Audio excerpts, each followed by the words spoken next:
Hello and welcome. This is your GM in the Great Barrier broadcasting from the center of your entertainment galaxy. We are back here with another session of Star Trek Adventures Aegis, Part 3 of Scum and Villainy. Before we get started, two small things to address. We're running temporarily with a couple absences. One will be a little more long term. Brian, who plays Chief Engineer Aleska Romanov, is going to be out for an extended absence. Everything is going okay with them, but they will be momentarily unavailable while real life takes them away for just a few sessions here. So we look forward to having them back at the table, and it will all work itself out there. We are also temporarily without our chief medical officer, Ben, who plays Dr. John Lambeth. We'll look forward to having him back later too, but real life circumstances intervened, and well, such is want to happen. So we are still happy to bring you today's session with the players that we have on hand. On that note, for the second one, it is worth noting for those of you joining for the live session here on Twitch that this is actually a bit of a milestone for the channel. This is actually the first stream that we are doing where this channel is an affiliate here on Twitch.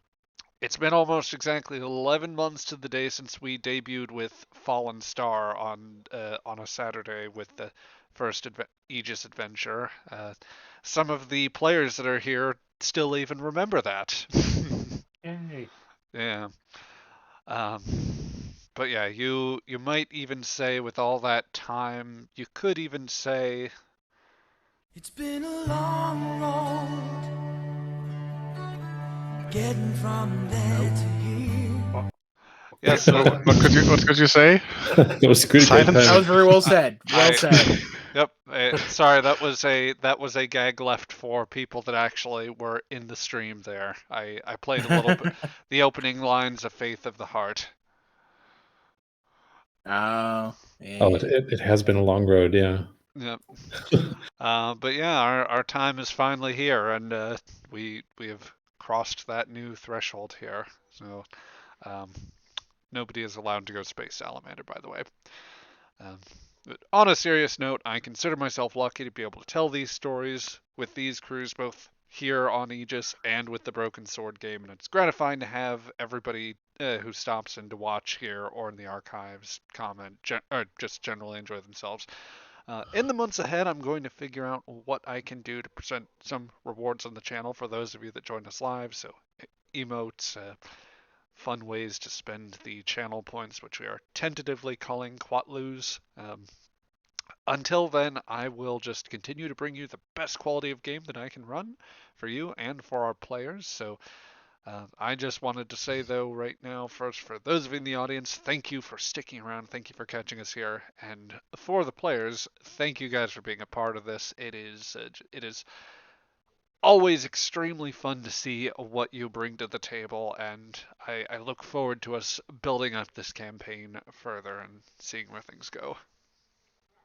So, all right, that is enough of my gushing here.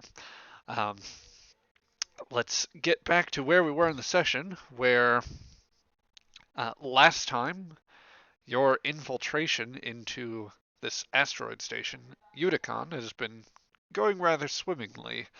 After befriending a Nausicaan gentleman in the session before, you managed to infiltrate what appears to be the station's sort of main bar and the hosting location of some sort of gladiatorial arena. You made some mirth, a few bets, whatever relevant local script there is too, after betting on a mysterious challenger in his fight against the Ithonite champion Armatrix the Destroyer. Fun times had all around. Um, what has happened more recently, however, is that you managed to make it into the section that is denoted specifically for the high rollers, as it were. This in this area, you have managed to Uh, well, you managed to make an impression. Dagnar was about to proclaim his vengeance against some of the people in the area, in particular an Orion woman by the name of Visenia, who seems to have interfered greatly with some of his job prospects in the past. Before that could happen, though, the captain has taken the opportunity to stab him with a very large knife, and done so in a manner that just incapacitated the Nausicaan, um, which the doctor and your pilot, under the aliases of Danny Bones and Dylan Crimes, have dragged out of the section. At this point, it's that they would have crossed paths with the other members of the away team who were called back to help them. Lieutenant Yola Shira, presently disguised as, I believe it is Rin Shirina, and the chief engineer Aleska Romanov, going presently by the alias Jenny Wrench. All of this is to back you up, Captain, and your present moniker of Eddie Darkstar Teach, Yep. where you are trying to ingratiate yourselves in this batch of pirates among this den of miscreants. So I think that with that, this is where we are going to pick things up. Uh, Although the other members of your crew have cleared out, there remains a faint, foul, slightly metallic scent of blood that just barely rises above the other myriad smells from uh, food, drink, other chemical being imbibed recreationally, and the general scent of many a different species in such close proximity. And uh, just something that the station's air recyclers is not to the task of processing. Uh, the blood trail that is left behind is all that remains in the room currently of Dagnar, a Nausicaan captain bent on revenge, whom you quickly incapacitated. You were left alone with the remainder of the party sitting before you, many of them with looks of concern, specifically from the Rigelian and the Mazarite that are at the table. The Orions differ somewhat. The male seems to scarcely acknowledge your existence, while Visenia, she's meeting you with a bit of a grin. Eddie gives back a more plaintive but pleasant smile.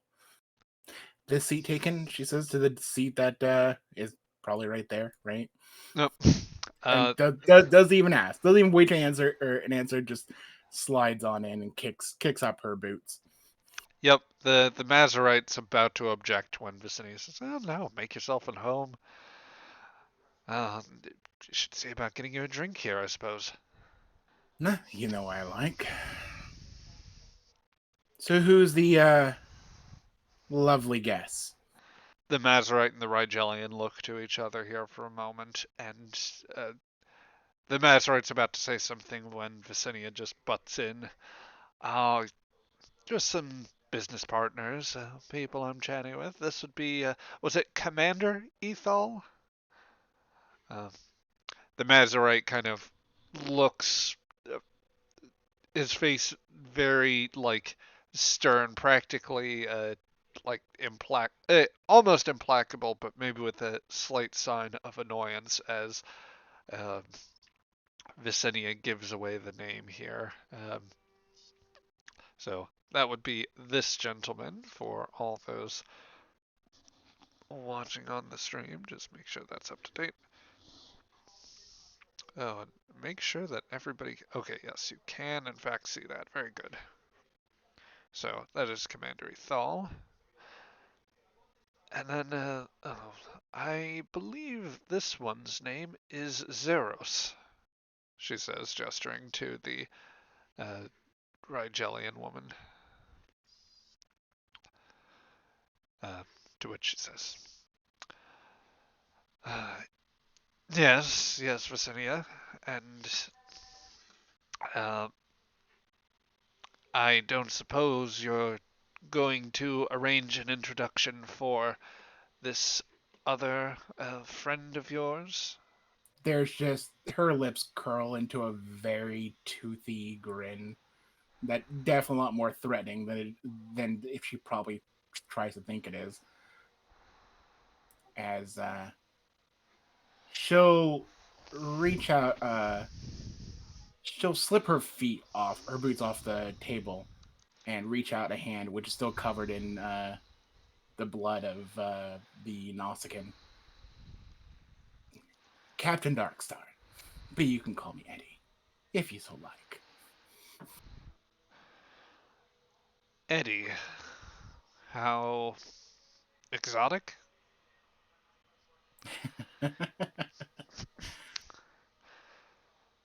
Oh, as you say this, there's a slight bit of hubbub near the doors, where the where very nearby uh, an Andorian and a human. Sorry, lost my train of thought there. Let me try that again. Where an Andorian and human woman are both meeting with the Nausicaans that are guarding the uh, entry area into the den of the High Rollers that you found yourselves in. Shira, uh, at this point, I'd imagine Aleska, or Jenny as she is going by right now, is attempting her usual bit of, her usual tactic of be friendly, talk fast, and talk a lot, so as to try and charm her way past the Nausicaans, uh, to variable effect here. The guards are not initially having it here. So, is there anything that you would want to attempt? Push my way past them. Okay. Let's see how that goes. This is going to, I guess, be a show of strength here. So uh, give me a fitness and security roll, if you please. Absolutely. Okay, I will give you a point of threat for an Excellent. extra dice. The GM will always take some threat. And I don't suppose... No, I'm not sure any focuses apply unless it's like hand-to-hand combat. I think that's rather... I mean, it might escalate, but for now, I think this is just raw physical brawn. Fair enough, yeah. Let's re-roll that one. There you go. Okay. So, Shira, you score 3 successes to the Nausicaans 2. So you... Quite a momentum. Yep, you get a point of momentum back. Which... Let's see. Don't think we had it. Yeah, I was going to Yeah, say. we have that. Who would like to be designated momentum officer for the session? Sure, I'll do it. Okay. By the way, Felix, you may want to jump into the roll 20. Oh, right, there was something. Yes. So, let's see. Just dealing out that momentum real quick. There you go. As you make your way past the Nausicaan turns to you, Shira, slightly wide-eyed, and says, "You got a lot of carumba trying to pull something like that on me, Andorian." I haven't got time for your crap. Get out of the way. Sounded like you want to test yourself. I don't need to test myself, but you're testing my patience. Rin, quit flirting with the Nausicaans and get your ass over here. Right, boss. The Nausicaan looks to you, back to them. You with that one? Yes, I'm with that one. Romanov cuts into, "Oh yeah, we're both with her. We're both with the uh command Darkstar. yes, Yeah. Commander Darkstar, Darkstar. Commander Captain Eddie Darkstar. Yeah, that's definitely us. We are awesome pirates." Eddie Teach Darkstar. The Nausicaan just looks to the two of you and says, "Very well. Try not to carry out any more corpses." No promises. I pat him on the arm and move through. Yep. The guard allows you through, and you make your way towards the bunch of them. At the sight of the two additional figures here, the table grows a little bit more quiet. Eddie just looks comfortable and just looks straight at Vicennia. And they're what's left of my current crew. They're good as ever going to be. I vouch for them. Just give like a haphazard shrug. Okay. Well, interesting. So, Vicennia will just very warily eye the bunch of you. I'm almost feeling like I brought too few people. Oh, you got that big guy. Ain't that right, big guy? Gives like a smile over to the big Orion. He just exhales, and like a puff of some white, possibly purplish tinged smoke comes out of his mouth. He hasn't drawn from the vape pen-like object that that you've probably seen on him in a little while. So yeah, it's unusual. Vicinity just says he's a little less present than I want him to be, but you know, You take what you get. Yeah, yeah. Hard times, hard times. Certainly, certainly. Well, uh, let's get back to pleasantries, though. We're all having fun here, aren't we? Having fun, she says amongst the crowd of those who are more lucid to pay attention. The Mazarite, who at present hasn't interjected with a word, simply replies with, "I would much rather we get on with business at this point. I have been quite patient with you. Oh, lighten up, Ethal. You'll get what you ask for, but I just want to enjoy myself. It's been a good long day, and well, there's. I just want to bask for a little bit. It's not so much to ask. And Eddie here, you get it. You understand how to enjoy the nice moments in life. I try to. That's why I'm out here with you, of all things. Again, there's like a sharp tinge and a daring glare. Like it's more of like a predatory smile in the direction of Vicennia. Ah, well, quite. Old times, what can I say? Uh, do your, do they prefer lackeys, minions, help? What do you prefer for them? You never ask them. What do you prefer? He looks over to Rin. Well, crew would require a ship, so we do have one of those. We are in the shop for one, but that won't be too hard. My posse. That's a good Terran term. I'm sure the rest of you aliens have no idea what that means. None at all. Yeah, I've picked up a little bit of Arthur in my time, Vicennia says. But that earns a smile. Yep. as the conversation continues, the Rigelian woman, whom you've come to know as Zeros, just has been eyeing the conversation here. I will allow you to sort out the pleasantries. I do have an interest in making sure business is tended to, but I I do have a momentary need. Well, honestly, I think I need to get a drink after all this. Would you care if I?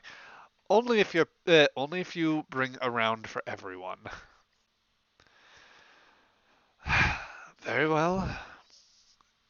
Uh, she looks to the rest of you. It seems as though all of you are well sorted.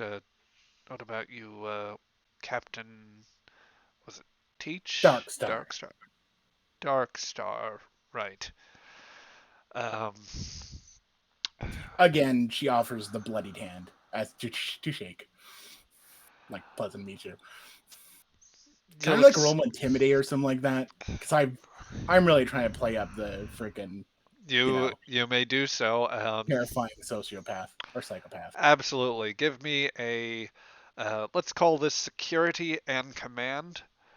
I'm going to spend a point of threat to increase your complication range by 1. All right. Do command. Daring and command or presence command? Doesn't really matter. I was actually thinking presence and security here. Okay. I may have said something different. I apologize. No worries. Complication range 2. Diplomacy. I don't. Work, right? Diplomacy doesn't work with intimidation, I think. All right. At the point, intimidation's got its own subset here. Yeah. All right. So I'm instead just going to use 1 momentum. Okay. Ooh, that's not good. Nope. You know what? It's been early enough. Let's do living through 1 life. I realize what I've missed. Okay. That's just having fun. So that's going for 2 magic successes. All right, going for the auto crit. And are you spending the momentum still, or? Yep. Okay, so you may roll with 3 d20s, and you have the automatic critical success. You are rolling against the 3 successes Zeros has already scored. Yep. But your complication range is also up by 1. However, you rolled no complications. You instead have rolled 3 more successes, which... And I get 2 momentum back. Yep, you would have already had the initiative to make the impression that you did. But that, I think, further... with your successes mixed in with the automatic critical success, you do gain back 2 momentum. So I will go ahead. Her eyes do not blink as the smile spreads into another toothy mortis grin with a bloody hand. Well, you'll excuse me. And Zeros just doesn't bother to take your hand and just makes a very quick exit. I'll wave at Zeros as she leaves. Oh, and I got it back. Yep. Fuck yeah. You rolled an effect because as a very senior officer, you have the veteran talent, and when you roll, you get the chance to roll a challenge die, and by rolling that effect, you reclaim your point of determination. So, very good. Anyone taking Zeros' empty chair? I guess, Rin, this would be your... you may take the initiative here, otherwise Romanov will probably go around to do it. I'll stand behind Captain Darkstar. In which case, Jenny will occupy the seat. Jenny can go sit. Oh wow, these chairs are not really that comfortable. I was expecting something better from the high roller section, but I guess not. Jenny, sweetie, just moves the still bloodied hand, like in a squawking motion. You're having that sick thing again. Oh, sorry about that, Cap. I didn't mean to. It's fine. It's fine. So, Commander, says like a mocking tone, and like so does a quick half-hearted I don't give a shit salute. How can well, good old Villainy and I help you out here? Mm, Business you want to talk about? Let's talk about business. the only help that I require is for the work that Captain Visenia and I can discuss. We were just, as a matter of fact, getting ready to settle things up. I can wait, Ethal. Besides that, I am really curious to see how this second round goes. You know, Armatrix hasn't been beaten in, like, years at this point, as far as I know. I followed the circuit when I can, and I've got to admit, I'm really curious about this contender. They say that uh, word-wise, everything he says is utter gibberish, no matter what the translators try to do. But that as a warrior, he only speaks properly with his fists. One of the few men after my own heart, then. Oh yeah. So I'd much rather start on that here and on another round of drinks here, if everyone's amenable. Ethal's about to say something as if to object when Good. She'll just interrupt for him. yep. Jenny will second it. Oh yeah. Let's get a round going. Maybe an appetizer. Do they serve appetizers here? What's the kitchen like? That's a good question. You hungry, Commander? Sir? Ethal just kind of sits back. I must admit, I don't have much of an appetite. Oh, that's unfortunate. What's the point of living if you don't enjoy the little things? He will just audibly sigh and work at whatever drink he has. Something fizzing and not just from the smell of it, not terribly alcoholic, I would say. Um, I guess the commander's a sort who wants to get down to business rather than have fun. The unfortunate few, afflicted few.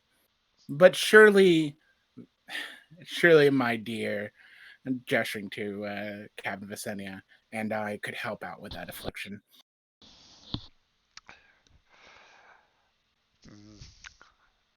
I'm afraid it's not something I test, at least where Orion are concerned. And he eyes you. I am more careful in any such dealings with someone I don't know. And yet here you are. So relax. Enjoy it. Tune your mind out for a little bit. I'm sure there's a lot working up there. Let it relax. You've already made the big step of sitting down right here with us in the first place. And that's a very big step. Eyes wide, almost manic in the grin. Well, your look does him no assurance, to be sure. But you're steadily trying to settle into some sort of groove here that will give you the chance to further your cause here, Captain, and assemble what information you can, hopefully with the help of the other officers. While this is going on, let us join a different group of the crew, particularly ones that have just passed through the thick metallic double doors of the that are the point of entry and egress from the club and the main station, out into the hallway where two of your crew, Dr. Lambeth, presently disguised as Danny Bones, and the pilot Chief Justice, presently under the uh, moniker Dylan Crimes, are trying to get out a possibly fatally injured Nausicaan. I mean, he has a second heart, right? It's fine. The captain's understanding of Nausicaan physiology is potentially loose. I don't believe. I don't. Appropriate for the timeline. Yes. Anyway, since technically there's only one of the players among us here, Drone, I would ask, where do you think that, like, with the urgency to treat Dagnar, where do you think that at least for Chief Justice's part that you might try to err towards? Would you go somewhere in close proximity to the entrance? Would you prefer to find a secluded spot? I think his first instinct would be to go back to the shuttle, if that's not like super far away from where we are now. Okay. It definitely is a bit of a crawl, and it will probably like there will be a lot of people along that route as you try to drag the still bleeding Dagnar by. Um, let's go ahead and just for our purposes here, let's see what. Well, let's start you off in the corridor set here. So just moving that around. Yes, you find yourselves in trying to bring Dagnar alongside, and down the hallway. There's definitely a few interested eyes as a couple of humans, a very rare sight, are bringing this Nausicaan man around. I'll just for the sake of getting a sense of how much time you have, I'm going to let Danny have his moment here. Uh, uh, Chief, Dylan. It's Dylan, right? Yes, yeah, Dylan Crimes, yeah. Uh, give me a moment here. I need to try and figure out exactly how I was doing here. Oh, Doctor, are you suddenly Australian? No, I'm sorry. I'm trying to test out a new accent here. In truth, I am trying loosely to approximate that, but this was unanticipated, so I apologize in advance to everyone, most especially Ben, for any subsequent butchering I do here. I think I would rather take a moment to. Damn it! Well, let's pull up in this alcove maybe, and you can give him a once over. Is that fine? Yep. So he'll nod and agree to set things down. He's very surreptitiously trying to take a medical scan here. I don't like where this is going. I might have to operate just a little bit here, or at least do something to staunch this bleeding. Is the knife still in the wound? I don't remember. I believe that Captain Darkstar took out the knife. Was I? Yes, I did. Yep. Because that's what you're supposed to do when you stab someone in the second heart. Oof.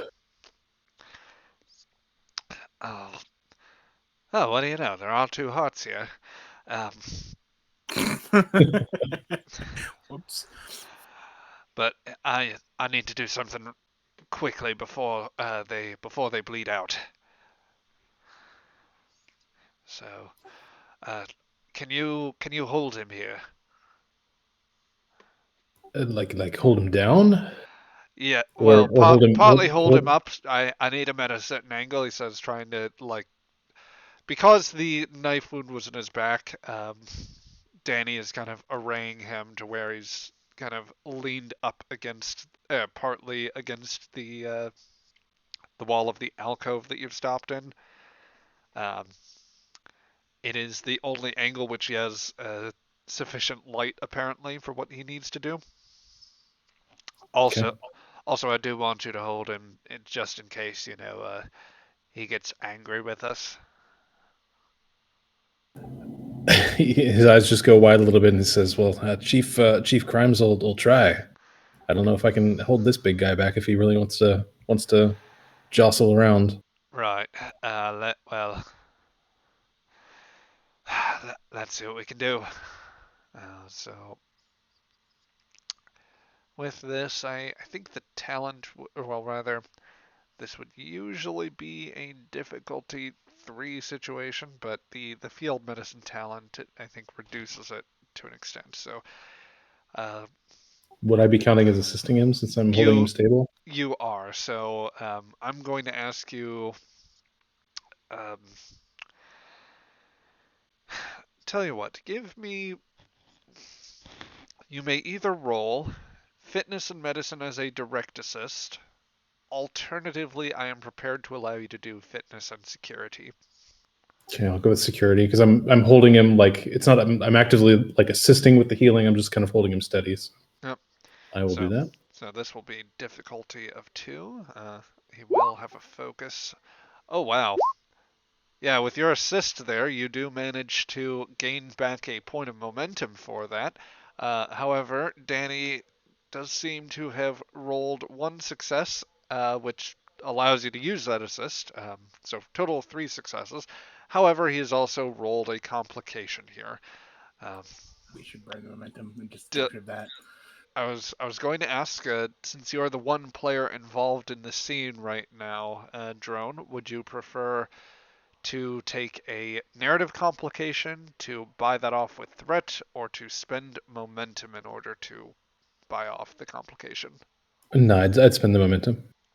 All right. In that case, I'll just retain the one that was generated off of that, and then Pand, if you could drop 1 point of momentum here, please. Yep. Right. I think I've got it sealed, and I've given him a slight, a little bit of a. I think I've managed to repair basically the artery walls as best as I can understand his anatomy, but oh, back up. I back up. Yep. Mere moments after you do, Dagnar suddenly bolts up, and just barely makes it to his feet, a little unsteady. Oh, which one of you put the knife in my back? Was it you? Or you? Nah, it wouldn't be either of us there, pal.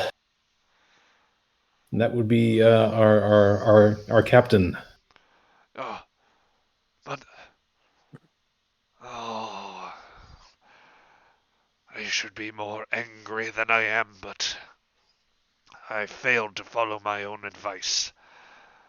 Never trust anyone else's agenda here. Your captain's got Garumba. That she does. Um, How's the old ticker number 2 feeling for you?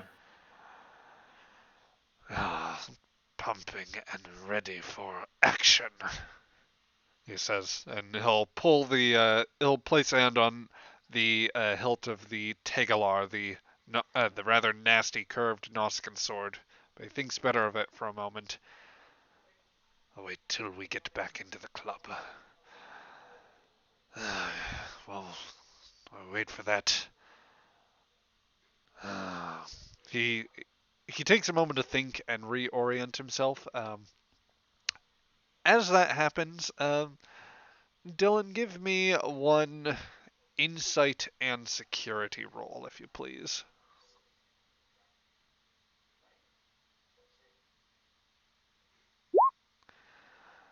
Okay. So as Dagnar is momentarily reorienting himself, you see passing by very quickly, moving by the alcove, heading back towards the dock area, you see what appears to be the Rigelian woman who was also seated with you. She's moving quickly and with as if driven by quite a purpose. Is she moving fast? Would I stop her? Like, is she moving fast enough that like I would notice that I can like talk to her, or is she like running? She's not running. You could try to speak with her if you so wished. But if you don't make the decision to engage, then she will pass you pretty quickly. Like she's on a very fast walk. Yeah, I think he was barely involved in that last scene before the stabbing happened, so I think he would recognize her, but he wouldn't have the presence of mind or like the relationship there to like be like, "Hey, what's going on?" Yeah, I'll just note it, I guess. Fair enough. Maybe look to the doc and be like, "Don't we know her?" I wasn't paying that much attention here. Um, sorry. No worries. It's probably nothing, right? Probably not. We're fine. At the I'll take a momentary out of game moment just to acknowledge the most recent follow and perhaps the most risky yet. Welcome aboard, Toxic Fanbase. That's This isn't Star Wars. Now this is pod racing. Oh, no, it's not. Now we're inventing pod racing in Star Trek and see what happens. No, that's for the later episode when you enter into the shuttle pod circuit. Anyway. I'd be down for that. Yep. Yeah, that'll be fun, but later. In the meantime, as the two of you meditate on how much of a threat the Rigelian woman passing by is, Dagnar says, "One more question. Which one of you shit my pants? Was it you? Or you?" Is this where the commercial break happens? Yes. It's just the momentary like look between you and Danny as you shrug. It's like I don't know. So yes, brief commercial break, and there will be a very slight scene cut here. While I figure out exactly what was happening next, because I have completely lost my train of thought. Don't worry though, I'll get it back. 'Cause I'm a good GM, promise. So does this station have bathrooms that we can like point Dagnar to? I mean, I know they don't exist in Star Trek, but It probably does of some sort. Okay, so let's see. With that, um, It's just a What? stall with like a hole at eye level. it's three Like, seashells. the 3 seashells. Yes. Let us. I'll tell you what. Let's. We could technically go back to the Aegis for a moment, or we could go back into the club, because there will be scenes that are sort of happening a bit concurrently here.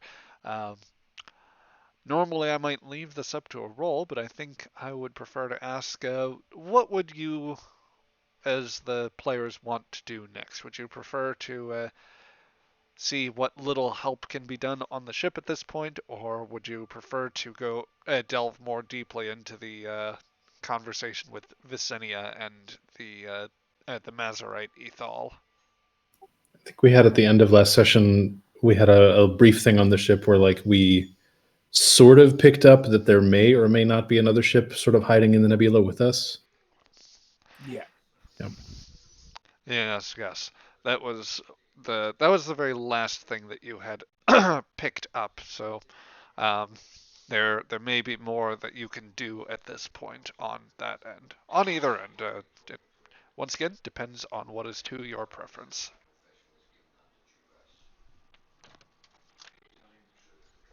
Yeah, I mean the ship scene probably wouldn't be very long since it's just me on the ship, so we can do that first. Well, I mean, and you then- have Seward and you have some NPCs up there. And yeah, I'm it's sure- mostly just me and Zach the entire time. I don't want to exclude anybody. All right. Well, then we can bring back over to the other scene. Okay, then let's go back to the bar for a moment and let you guys, get back more into the meat of the situation here. So, back in the high rollers section, the Rigelian woman has not yet returned, but there are still well, ample entertainment around. The medical technicians are still apparently making sure that the challengers in the pit are set for their next fight here. Probably a little bit of cleanup or like changes to weapons. I even imagine there's some audience discussion as far as what weapons should go next. Some people might have interactive pads in order to decide on something like that. Unfortunately, nothing you have access to here. Um, let's see.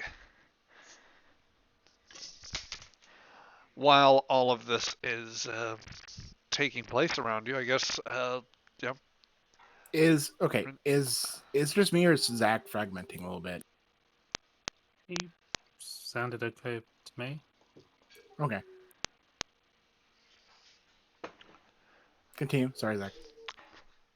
That's quite all right. I was just going to say, you know, Panda, Craig, this is ultimately well, it's your investigation at this point. So, and you have worked your ways into like amongst the high rollers, as it were. So, I guess if you want to take any sort of initiative or start posing questions to anyone, then this is your place to do it.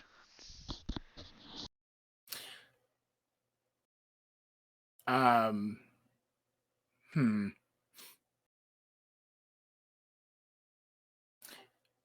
So, I'll get up. Oh, hang on. I'll get up, grab Jenny by the arm, and kind of just basically forcibly switch seats so I'm closer to Visenia. And sneak scoot my way closer to Visenia. It's been a while. I'm a little disappointed you didn't try to break me out after a year, she says. Oh, yeah, sorry about that. It was, well... It's not like Earth isn't that hard to break into. Yeah, well, they clammed up a little bit after that whole business with the Zindi. Now, I've had some associates that were actually, they were trying to do things in a couple of those colony worlds. Like, I mean, Jarmish here, she says, gesturing to her, gesturing to the Orion man who's barely seems pleasant, or rather present. Jarmish here has been trying to set something up with his contacts on Vega for a while, but well, then there's nothing doing there. They tightened up security measures, a few more foot patrols, those the jackbooted soldier types, and it just didn't work out.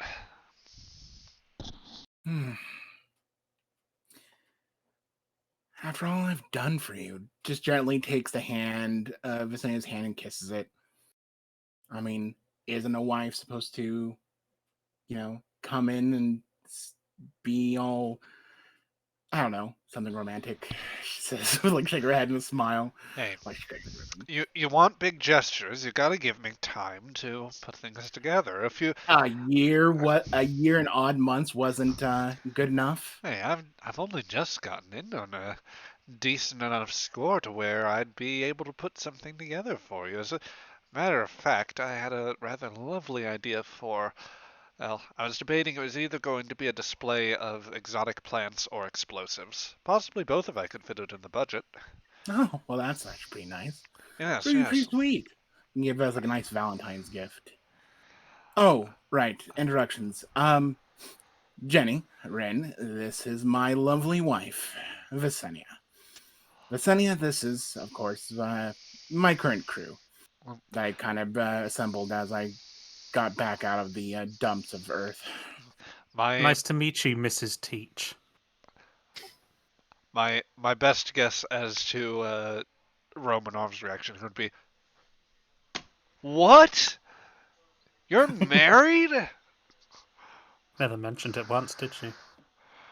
I did. I have so many questions. When did this happen? How long have how wait? Is it Mrs. Well, we Teach or is were it with Mrs. her. Darkstar? Or is her name Teach and you took her name? Or is her name Darkstar and you took her name? I'm just I think Teach and Darkstar are both human words, so You know, I never truly understood that one. It looks over to Visenia. How does it go for Orions? well, honestly, I couldn't give a shit as to either human or Orion custom. Uh, no offense, dear, but I don't think that I'm taking anyone else's name.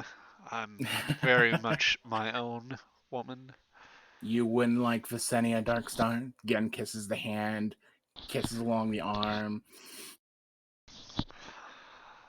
Okay, all right. Maintain some composure. I think that if you keep it up, then I'm going to start thinking that you just came here for a favor, or possibly to put that knife in me for not coming to get you. And while I half wouldn't blame you, I would be rather miffed. It's the first time in so long. I'd rather avoid a quarrel if we can. We do tend to have those on occasion, but no, I'm in a good mood. That I have, haven't seen you in a while, and it was tempting after stabbing. I don't remember his name. Shakes her head. But look at you. How can I ever do any harm to someone like you? Oh, I appreciate the sentiment, Visenia says, drawing the smile that she's been pretty persistently wearing into a very broad, like full smile, baring her teeth, standing out bright white against the deep emerald green of her flesh. She returns a smile, though it's a lot more cruel. She's trying to look nice, but it looks a lot more cruel. Yeah, yeah. The captain has a very strange affectation in this persona, one that almost makes her unrecognizable in some ways, Shira. Yeah. there Vis- are lots of questions that will come at some point. yeah. Visenia looks in your direction as you glance over this. So, how did you pick up this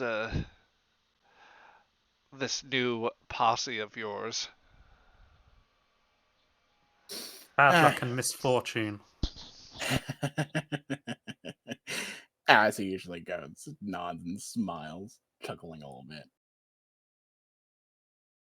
I've just scrounged him up from one small job to another, getting farther and farther away from Starfleet. Once I was out, well, first of all, Jenny here was willing to give a quick buck, or looking for some platinum and some high adventure, much like myself, back in Alpha Centauri. And then Rin here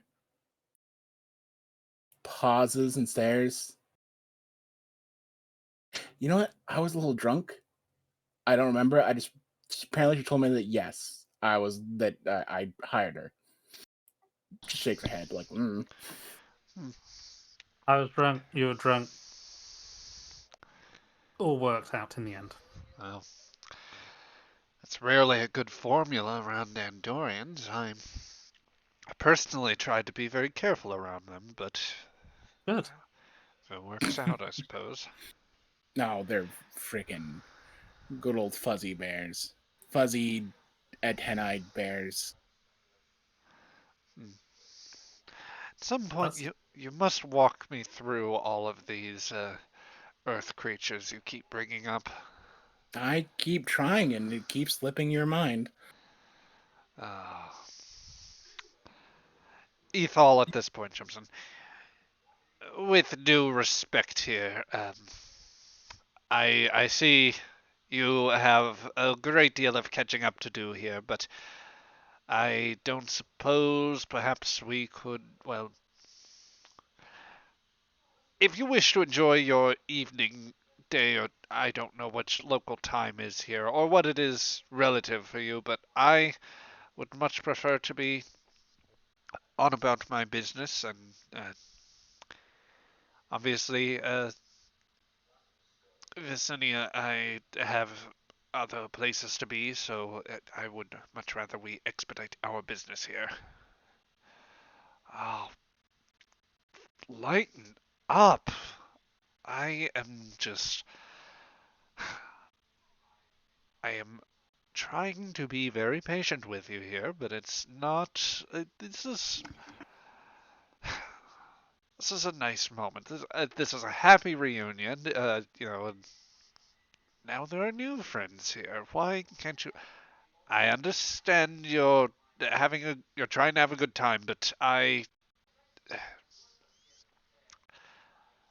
Well, Commander, why don't you catch it up then? I mean, we're married. All business is equal, as it were.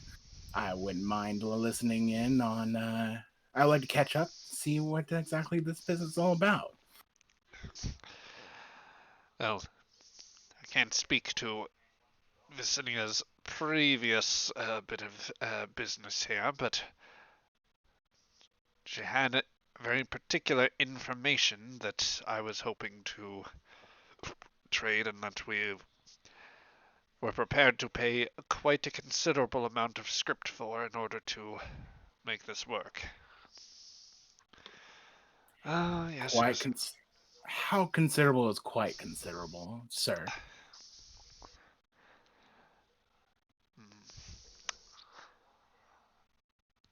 The the Mazarite hesitates for a moment as he ponders how best to answer. But Vicinian comes in and saves him. Well, it's not so much as my last job, but it does make sure that I. Let me put it this way: it might have made sure that I had enough for to comfortably present the explosive and flower display, and then take us off for that nice holiday on Ryza we were talking about all those years ago. Mm. And in one of the secure places, not one of those, not one of the areas where you're more likely to get attacked by those shape-shifting aliens, or the She just disguised ones. looks at her fondly for a long, probably exaggerated moment. Shakes. Sorry, I was thinking about you in the Ryzen bikini. Um, sure. All right. And what exactly was the information? Maybe I know, and make this job a little easier for you, quicker. Hmm. Give me a presence and command roll here. Presence and command. Cool, cool. Diplomacy. I'll allow that to work here. I will use that momentum for an extra die if that's fine with people. go for it. And go. Ho ho Oh, ho. jeez. There. Oh, very nice. See what Visenia thinks about. Oh, yeah, that's pretty bad. Oh, That's four additional momentum. yep, that is 4 momentum there. So I believe that will bring you up to 5 if I'm correct. So there you Yep. go. But yes, that is 5 successes from Colonel Sharp to Visenia's one here. She looks to you and, oh dear. Uh, I'd say to the contrary at this point. From first-time chatter toxic fan base, I feel like I'm witnessing the start of a marital collapse. Uh, Far from it, at least from this initial roll. It seems as though Visenia is quite taken in. Maybe it's just nostalgia. Perhaps there is or perhaps it's just the captain's natural charm under this disguise. She says, "Oh, I can't keep this from you here. Well, let's just say that Commander Ethal's interested in some information that would help a certain criminal syndicate back on Mazar deal with their current occupying force. Rather, something I think that they could sell to to a faction there that would help them deal with things very nicely here." Ethal looks positively livid. Oh. Oh yes. Yeah, I suppose you've heard the Vulcans are still quite involved, and that they've been backing the central government in their fight against the Zankor.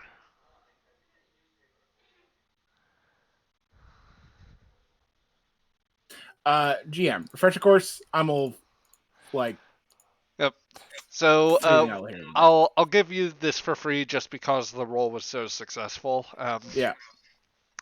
One of the sort of Vulcan client species and what would be an eventual early Federation member, the Mazarites, they have been struggling for years with a like persistent trouble with interstellar criminal organizations. One loosely tied to the Orions, but operating mostly out of their homeworld of Mazar. The Vulcans had made first contact with them long ago and have a very close relationship with the central government, which basically, so long as the Mazarites largely stay to their own systems and don't venture too far out, basically the opposite of what humanity is doing, they agree to give them varying forms of assistance in order to help them retain control and basically keep the brush fires low. Uh, in recent years, some intelligence reports would have come out that basically said the leading syndicate, the Zankor, have been gaining a bit more ground, but the Vulcans have doubled down on armed assistance to um, the Vulcans have doubled down on armed assistance to them and or to the central government. So there's quite a bit of conflict going on, yet both sides appear to be fairly strong. The syndicate in particular, or the Zankor Syndicate, which is the leading Mazar criminal organization, they have had some spread in terms of their criminal activities. So she's offering information that might help put a knife into the Zankor a little bit. More it sounds Or like the reverse. central government. Okay. Although she's being a bit ambiguous, so Yeah. She'll just smile and like that loving look, and she will take a moment to switch over to Orion and say, "Does he know how to speak your love language, dear?"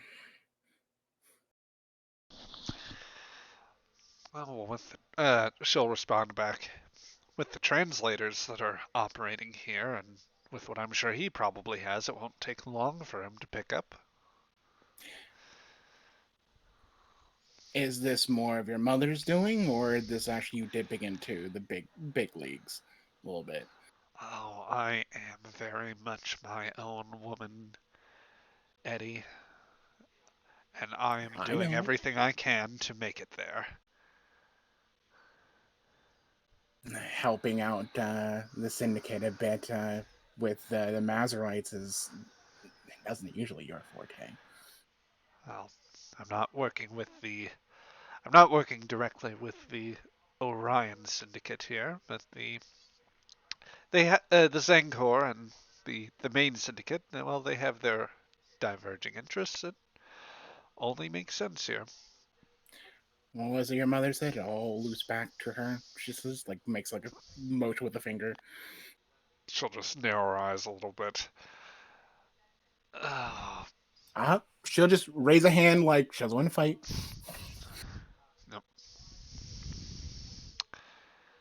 So, Ethal says, "Look, if you're going to be discussing my business dealings at length, at least do it where the translator is working in more real time, or rather, let's not try to bypass it in any by any measure." Sorry. A little marital privacy here. Just little whispers here and there. Nothing too big. I'll leave that for pleasure. I am here for business, and I'm here for that particular data core. The intelligence on the Vulcans that I need is quite vital here, Villainy, and I don't know what linkages you managed to have with them or with anyone else, or what precisely else you have at this point, but I'm tired of waiting. All right. You can go. Not If you want to be that impatient, we can easily find a better buyer. I'm not leaving without my data. Then relax. As you say that, a couple of things are happening concurrently. First and foremost, at the very entrance of the club, Dagnar will have had some time to recover, and he will be making his way there. For your part, Drone, would it be reasonable to say that Dylan and Danny are both following him, or at least that Dylan would be inclined to follow? Yeah, I mean, if he's swinging back in the club, number one, he wants to keep an eye on this guy because he's probably going to retaliate against the captain. I Yep. think Dylan would think. Yep. And two, he doesn't particularly want to be on the shuttle with Saval or Sorrel. Fair enough. Just kidding. I wouldn't want to be on the shuttle with the dead guy either. Yeah, especially when they're like there and over there and over there. Oh, that was in terrible taste, but I love it. For those at all confused about the reference there, by all means, head to check out our YouTube, which for those in the Twitch chat will be !archive, and check out the previous episode of Aegis, Escalation. That would be episode 6. So that will give you a little bit of context for what happened there. But as all of this is going on, the Rigelian woman, who in the time that it took for Dagnar to recover enough of his patience, or rather composure, and then clean up, as it were, the Rigelian woman had just enough time to make it back in, so Zeros is coming in behind. Ms. Darkstar? Just Darkstar, Captain. Yes? I believe you're in my seat.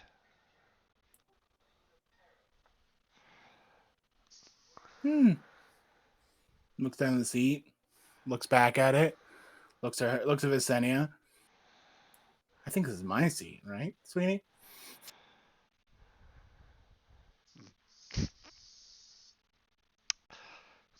Well, either way, I would say that it doesn't matter. You know what? No, it's fine. She gets up. Please. I'm only interested in this point and in a couple of you getting up at this point. Specifically, she looks to Ethal and Visenia. The two of you. I think that you're both going to need to come with me.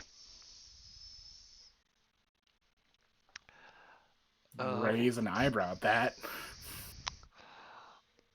Yeah, why? I don't believe I understand. Because, well, very simply put, I'm going to be placing both of you under arrest.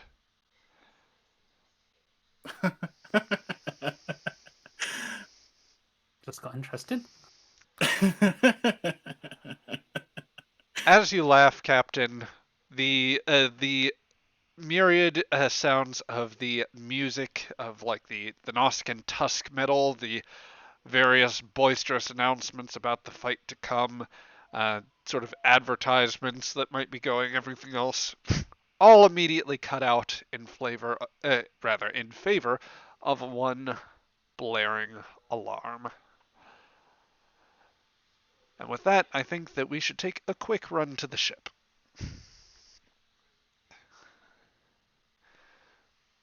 So, back aboard the Aegis, presently in the veil of the nebula, it's been a relatively quiet bit of time since the crew had detected some, the crew had been picking up some intermittent like signals or sensor readings, what have you, from last time, and Crichton has been. It's been a bit of time for you, Commander Patel, to ponder Mr. Crichton's bit of speculation there, that someone else might have joined you here. Um, in this time, is there any particular initiative you would like to take, or like any sort of action you'd be interested in? So, just as a recap, we were picking up, I think, comm traffic, right? But we couldn't pinpoint what it was or where it was going, and that was like what tipped us off. Yes. Okay. I mean, I don't want to go active with the sensors, so You can Mr. drag Seward up. Yeah, we could do that too, I guess. Whose character was that? I forget. Or whose So supporting character? Mine, relatively. Okay. Yep. I'll key a button on the captain's chair and call up. She's an ensign, I think, right? Yes. Ensign Seward to the bridge, please. Of course. You hear clatter. Hang on. Just now. That would be ideal. Yes, please. Oh, right. Of course. Shit. Okay. I just gotta jump. Okay. I'll be there. Click off. Yep. This will be an activation for Steward, so you may, I believe, still give her a talent, value, or focus. I think that you've given her points previously in the attribute and discipline already. Yep.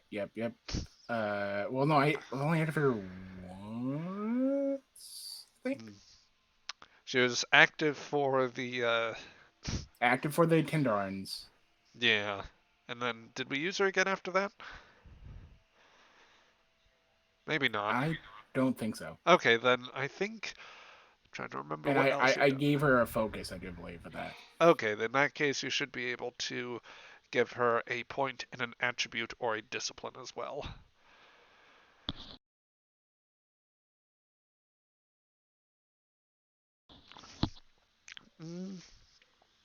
Yes. Well, while Panda figures that out, Yep. just for reference here, the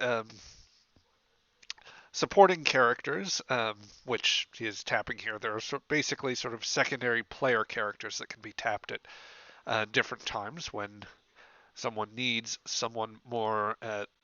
When it doesn't make sense for a player's main character to be in a scene, basically. They are built with slightly less capable stats compared to a main character, but over time they can be built up to reflect that they are steadily gaining experience. So that is essentially what is going on with this. Okay, I added a value for the moment. Okay. So Steward will come to the bridge. He will swap out with the other sort of off-duty, or rather the other on-duty science officer who, for our purposes, we'll just say, you know, maybe lacked a certain specialty or whatever was relevant to the situation. In any case, Steward is present on the bridge now. I think actually science would have been unmanned because I feel like Patel, even when he's in the center seat, he's bouncing back and forth all the time. Fair enough. In that case, you Uh, have a new, you have a science officer now ready to join you. We will consider that cosmic retcon here. So yes, Steward comes to the bridge. Relatively, if I remember correctly, when she steps onto the bridge, you meet her. She's a relatively shorter woman, somewhere maybe in the 5 foot range. Blonde yeah, hair, sort of. 5'2", blonde hair, of um, regulation regulation length. Yeah. Great, Mr. Stewart, could you please take the science station? Yeah, sure.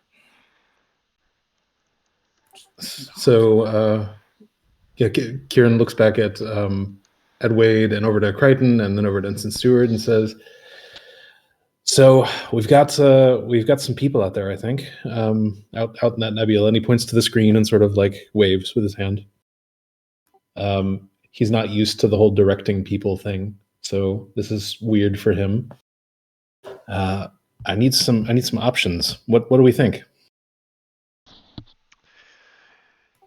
What we need to do is figure out if there's anybody out there, and then figure out if they pose any sort of threat to the ship or to the landing party.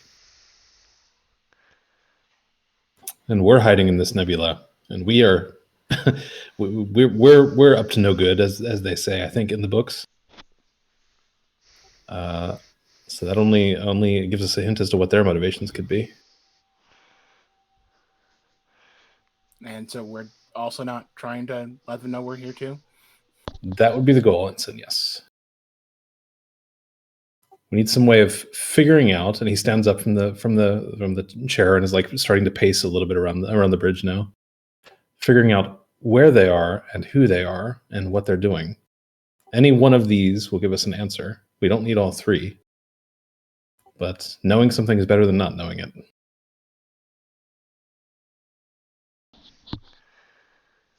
He's like standing in front of the comm console and like resting his hand on the comm console and looking around at the various junior officers. What do we got? Well, can we identify? We can identify the ship if it moves, right? If any considerable movement distance. That would make sense, sir. If they kick up impulse drives or thrusters, then we should be able to get a match. However, by that time it might be too late if they move in to do anything dicey, shall we say, sir? Oh, I would say that any ship that moves in with hostile intent is probably going to meet some degree of difficulty given the number of ships we detected when we came in, sir. There are a good number of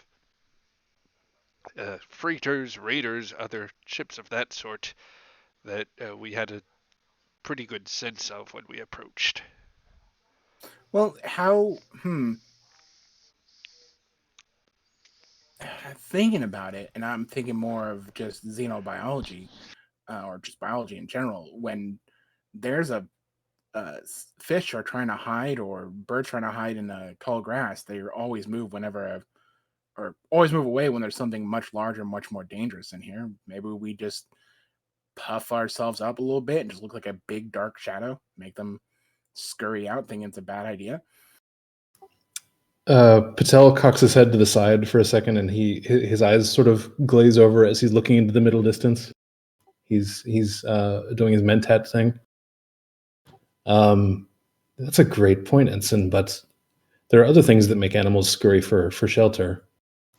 My primary field of study, or my original field of study, was the weather, and a good storm will make an animal run into a place of safety. Oh, and we're she inside of looks a big cloud. That we are. I get your meaning. She smiles. Well, you actually called the right ensign then. Let's see. Maybe some bit of ion, a bit of nitrogen, argon. I certainly can start up a rather raucous storm. And Mr. Conley, if we were able to make a little bit of a make a big gust of wind inside this nebula, would you be able to keep the ship anchored at station without giving off too much of an energy profile?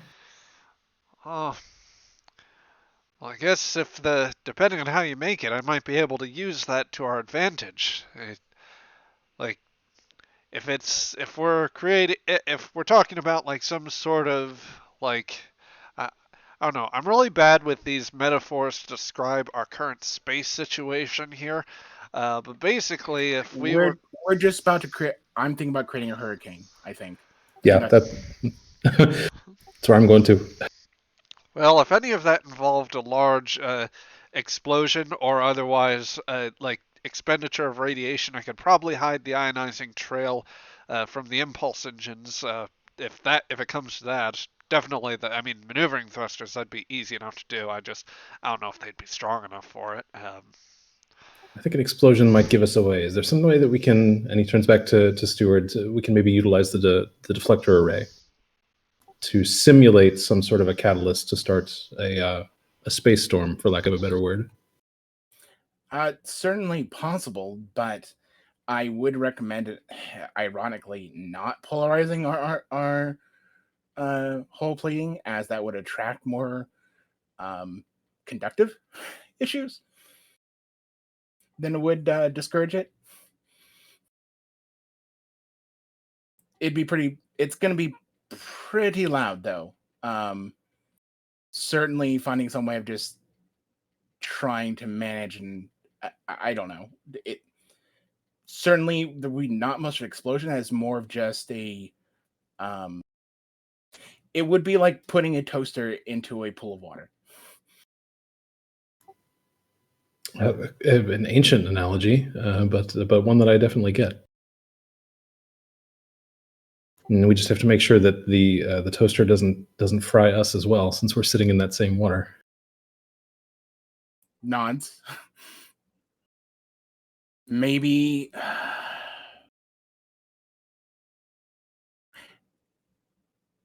Conley, if with thrusters, could you find like a nice thinner pocket and try to maneuver most of us out of it? Yeah, I could do that. I kind of went fairly dense for what we were doing because, wanted to hide from prying eyes, but I can make this work. If we stay within the concentration until the last moment, and then maybe pivot so our deflector is peeking into the density, I could probably do it. It might also be prudent to rig the ship for some kind of silent running. Leave the polarized hull plating unpolarized. Disable any non-essential systems. Try to reduce our energy profile. Oh, I can do that, sir. One of the big ways to do that might be to take the mains offline and disengage the warp drive. Absent a cold reset, it would take some time to do that. Otherwise, probably takes at least a half hour to bring the engines back up. Without our chief engineer on board and with the rest of the senior staff on the station, I don't want to take that risk.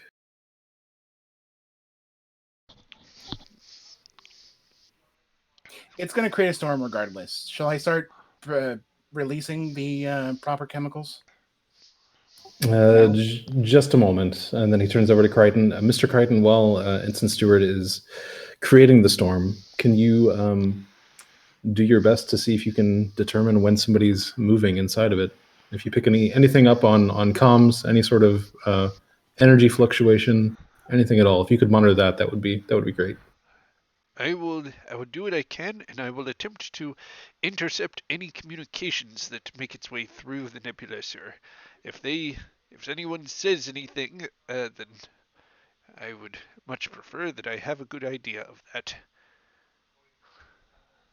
And then he turns back to Conley and says, "Conley, follow the instructions or work together with Ensign Steward to make sure that the ship is positioned in as." And he stutters over his words, as a least, just exactly like I, the player, am doing. To position the ship in like the least possible like detectable pocket of this nebula. Thrusters only, minimal power. It's going to get bumpy. Just do what you can. I'll find us a sweet spot, sir. And then, Con- oh, good. Connolly will turn around and start giving small bursts of thrusters in order to reposition the ship. And Steward will start dispensing of the proper chemicals. Yep. One thing Patel wants to do real quick. he goes back to the chair and sits in it, and he looks down at the armrest nervously at the big red button that says like internal intercom. Well, I guess somebody should let people know it's going to get bumpy, huh? He presses the intercom. It does the little wee thing. All hands. Oh God. All hands. This is the bridge. Testing. Is this thing on? Hello. Yeah. Okay. You can hear me. This is Commander Patel on the bridge in effective command. Just wanting to let everybody know it's going to get a little bumpy here, so you might want to sit down and lock all tray tables in upright positions, and yeah, just hang tight. Okay. Okay. Bridge out. All right. Crichton just gives you a thumbs up from his station. I wipe sweat from my brow with the back of my my sleeve. Yep. All right. So for this little storm that you were cooking up here, I imagine the general idea is to essentially do something to adjust the chemical composition of the nebula in order to create some sort of reaction that would sort of create inclement space weather, basically. Yep. I'm basically whatever conductivity this nebula has, I am like dumping a whole lot more. I'm making a whole lot more conductive. Okay. I think that rather than a some sort of like chemical delivery system, which might have required like rigging up a torpedo to deliver it somehow, I'm willing to say that this will just be the magic use of the ship's deflector. Follow that that trope there, and Yeah, I'll use the ship's deflector to basically put in a bit of an ion concentrated beam into more of the dense pockets of this nebula to make it more ionized and ready for a sort of conductivity, as it were. It's like seeding a storm front, I guess. Yep. Yep. Okay, so Steward, I guess you are taking the lead on this, and Patel, you may assist. For Steward, I think that this is going to be control and command, or rather, control and science. Science. It's clone Yes. science. Don't make a command because I'd be Yep. suck. Fair enough. The ship the ship can assist with sensors and actually no, I think that this is still there should still be science, but I'm actually thinking with use of the deflector system. Oh, I'm debating between. Oh, I could see it being science, con, or engineering. Really. yeah. The disciplines and systems are actually quite variable because on the system end I see arguments for weapons, engines, and structure. I think that in part because I think this is going to require at least 1 point of power to pull off, I'm going to ask you for engines and science to assist. And Patel, I will also give you the option here. Now, you can assist with, say, presence and science, since you are helping to, in that professorial role, you are helping your student or subordinate come to the conclusions that they need to test out for this. Now, I'm going to give you guys a choice here, which you may take a moment to discuss. Because of the type, this is basically creating a sort of advantage, but this is, messing with a very large force in space and dealing with a potentially unknown number and type of ships. So I'm going to give you an option here. You may um, conduct this task and expend 1 point of power. If you do that with 1 point of power, the difficulty on this task is going to be 4. Um,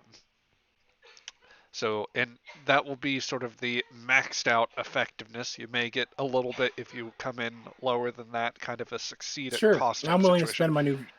I'm going to spend my new value on this. Yep. The one other option I was going to say is you may also spend another point of power from your reserves, and if you did that, I would be willing to reduce the difficulty to 3.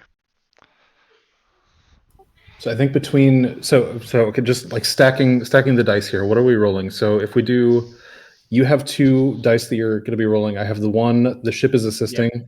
Yeah, We have I'm we willing have a to spend crap ton of momentum. I Yeah. will spend 1 momentum to make up to 3. I will spend my value, so we get 2 successes automatically. I have a 14 total for my roll, with focus, because I would assume atmospheric science would work and play this. Yeah, if it were me, I would have angled for my meteorology if I were the one doing the primary task. So Yeah. that's how I would have seen it too. I honestly, it's an unconventional application of both focuses, and I'm prepared to let both of you use it. Sweet. Real quick question. So Yes. both options have us using power. And the one thing that I am concerned about is rolling badly and that power use giving away our location. Is there an option that doesn't use power? I don't think that there is in this case, because this is like you're having to use the deflector to affect local subspace conditions. But let me say that the power situation would only become an issue if there were like a large complication. Okay. Yeah, then I would go for the only using 1 power thing. I don't know if that's what you're thinking too. Yeah. Okay. All right. Cool.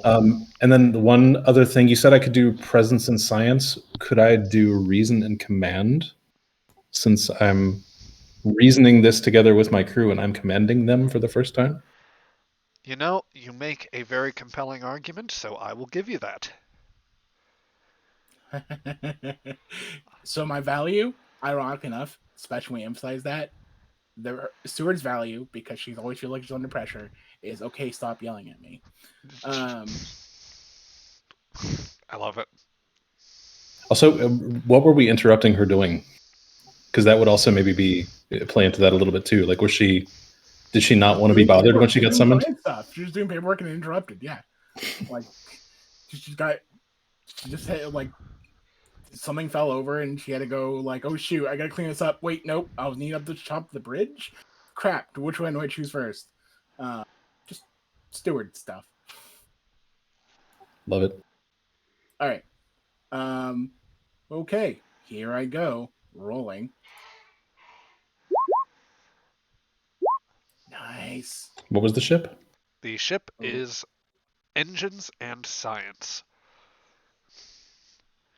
And for our running tally of rolls, Steward has first assisted with 3 successes, plus the automatic critical success.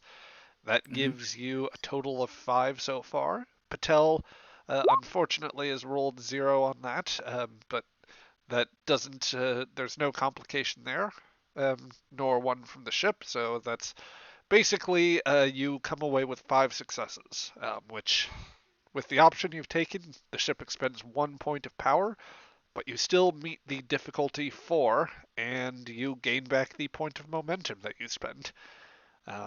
Woo! So, Well done, gang. yep. As Connolly adjusts the ship's position, he pulls back on the throttle. All right, I should be able to correct with maneuvering thrusters from here. Just don't put us right on the front wave of it, I guess, if possible. Wait, hang on. No, okay, hang on. I almost got it. Can we wait like 20 minutes more, maybe? And Ensign, no. Look, you want to do this right. It's going to have to do right. It's going to take a little bit. There's no bonus points for late homework, Ensign. Fine. Okay, maybe I just like push more power to this. Pencils down. Fine. Just press the button. Yep. That's definitely the nice stop yelling at me moment there. And with that, the ship's deflector momentarily lights up along the surface as it emits the appropriate beam of energy, radiation, what have you, to adjust the composition of the nebula in a particularly dense pocket. There are a series of static discharges that occur as it begins to concentrate further and creates a great burst. The resulting wave of material and gaseous areas begins passing through. The ship is momentarily buffeted by the wave, but because the hull plating was not polarized, you managed to avoid any issues with the static there. That actually leads to a very interesting question here. So let me take a quick roll. I'm going to be rolling some challenge. Try not to be a lightning rod. Yep. So I'm just going to roll one for each of them here. That doesn't sound good. Oh dear. So I think that's enough that let's call that, for a space weather type hazard, I'll call it 3 with I think that a dampening effect would be appropriate here. Okay, so that won't be enough to disrupt that won't be enough to actually take them down, but that does buffet them and reduce power slightly. So a few moments pass, and Steward, as you watch the sensor telemetry, Patel, I will imagine that you are also like over shoulder looking at that. You see signs in the local sensor, in terms of the local area, like short to medium range sensors. You see signs of static discharge near at least a few segments of the nebula. And Crichton, with his earpiece to his ears, let's see, that's going to be insight and engineering difficulty 2. Stewart just says, just kind of gapes and says, that was a lot bigger than I wanted it to be. Oh shit. Okay. Hopefully no one was hurt. Sirs, I'm detecting signs of at least, it looks like 4 vessels on sensors, and there is comm traffic between them. There may be at least one more. I'm also picking up I believe I've intercepted some signal from the station broadcast in this area, but it's not from our away team. Oh dear. Sirs, I think that we might have, well, I don't know if we've necessarily stirred up the hornet's nest, but somebody else has, because I'm detecting those ships starting to move at impulse towards the nebula, or rather away from the nebula. At least some of them are. They're kind of a bit scattered around now. Away from the nebula towards the station, or Yes, out of sir. system? Towards the station. They seem to be out of position, however. Connolly says, "Yeah, looks like some of them got blown pretty badly off course. Some of them will get there. It looks like one is going to get there relatively soon. The others, we might have bought them 20 minutes or so, presuming they stick to impulse." Mr. Crichton, is there any way that we can get a secure transmission to the shuttle or to any member of the away team? I will try, sir. Can't believe that it took me this long to figure out what's going on. The moment the Rigelian started ran out of the bar, I'm like, fuck. God damn it. It's the cops. Yeah, She was a cop. Did we just rock the cops' boat? Like, Yeah, just the transmission to the station. It's the feds! Anyway, no, I could just see Sorrel coming to that exact same realization and seeing like all the cop ships showing up. It's like, oh god damn it, not again. This is not the first time Sorrel's been parked in the wrong neighborhood.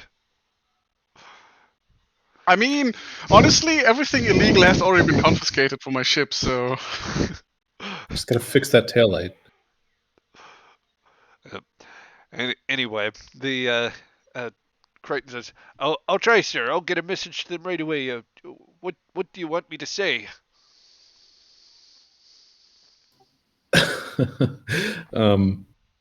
Just say you cheese it. No, you're gonna have company very soon. Aye, sir. And Crichton will try to run exactly that message, pretty much. To the tail end of that scene, Stewart just kind of leans over toward Patel. I'm not getting arrested for destroying police vehicles, right? Don't worry, Ensign. The person who would get arrested is the officer, and then his face just goes completely pale, and he sinks back in the command seat, defeated. Do you think they'll let me write books in jail? I mean, do you think they even have a jail? Oh God! Just I think that Mr. Conley, you have the con. Yep. He runs to the ready room. Yep. There's been a recent set of memes where Star Trek moments are getting punctuated by Seinfeld riffs. I think that this is the moment where you'd get that Yep. face just bouncing up and down. Yeah. Back on the station. At this point, everyone has probably taken notice from their different places that as the alarm has gone off, I'll ask everybody actually give me or anybody who wants to roll may give me an insight and security to assess what's going on in the situation. This could also include Deshawn if you wish. Deshawn has been waiting. Yes. Lurking. For 1,000 years I have lain dormant. No. Yeah. Okay, I'll give you Fret to get an extra dice. Excellent. God damn it! Stop. Stop! There was like let's re-roll that session like to that 0. There we go. Okay. Oh God. That's why we. All right. So that's why we give him Fret. 2 momentum goes away. Well, she can re-roll that. She has she has bold. That's the whole reason. Oh, he did roll it. Okay. Phew. Yeah. Phew. That's why we have bold. I just remember like 5-6 sessions ago with it Hendarans, you guys were like, I'm using bold. I'm using bold. It's like, oh no. I mistakenly gave that threat to Sharp. I'm just going to steal that. I mean, I'll take it. I'll take that threat. The players are only fine. You want to play? Oh, you put it out in the. Now I just have to Can I pick it up? It doesn't want me to pick it up. Okay, fine. We'll Hey, play you it guys. this way. Just deal back out to myself here. So anyway, yeah, Shira is going to take notice very quickly. You'll be the first one to pay mind to the immediate change in the tenor of the surroundings. The broader population of the crowd seems to be disoriented, and many of them seem to start reaching for weapons outside of the high roller chamber. There are some that are a bit more prepared, specifically a set of Rigelian agents that appear to be in the just spread all around the area. Um, they have all immediately started leveling hand weapons, and there are screams of weapons down, everyone surrender, nobody gets hurt. Of course, It's going to turn nasty very quickly. yeah, nobody's buying into that. So as all of that goes on, let's see. I think that at this point, Dylan, or rather Chief Justice, as you are coming back in the club with Dagnar, Danny is very quickly setting up to have a very low profile, or trying to find cover near an unoccupied place. Dagnar, on the other hand, is going to start running into the gap here, just eager to bash someone. But yeah, Visenia looks and says, well, I think that I think this place is feeling a lot less welcome, and I think I've had my fun for today. So, what would you You say? can't get mad at me. You can't get mad at me for this one. I'm- She says with a smile. I didn't say anything about that. I'm, if anything, more miffed with this one, she says, gesturing to Zeros, and she's about to say something else when a voice comes through over the loudspeaker. You miscreants of the scum of this galaxy. You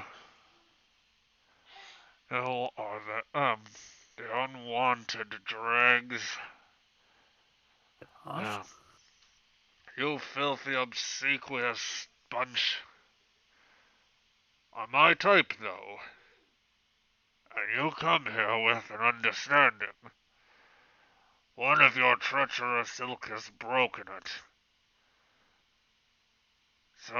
Sort it out, whomever you need to kill. This stops when I'm satisfied. Oh, it's never a good day when you hear the station's administrator, Visenia says. Dark Star can't help but continue to laugh. Ashley laughs to all like deadly "we are going to die" situations.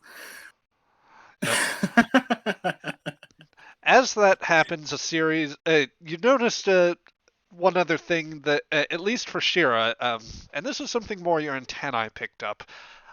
Since you entered, there's been a steady sort of hum in the background that you would imagine had to do with dampening fields for the for weapons in this particular box. Those disengage, as do I draw my phase pistol. Everyone is beginning to draw weapons at this point. Yeah, I'll have it leveled firmly at Zeros. Good to have a hostage. Jenny, sweetie, can you patch me into the intercoms, please, as I draw my phaser, but also draw the controls? Yeah. I'll get to that. I'll get right on it. She says, and starts looking for the nearest panel. Zeros, Visenia, and Ethal have all drawn at this point.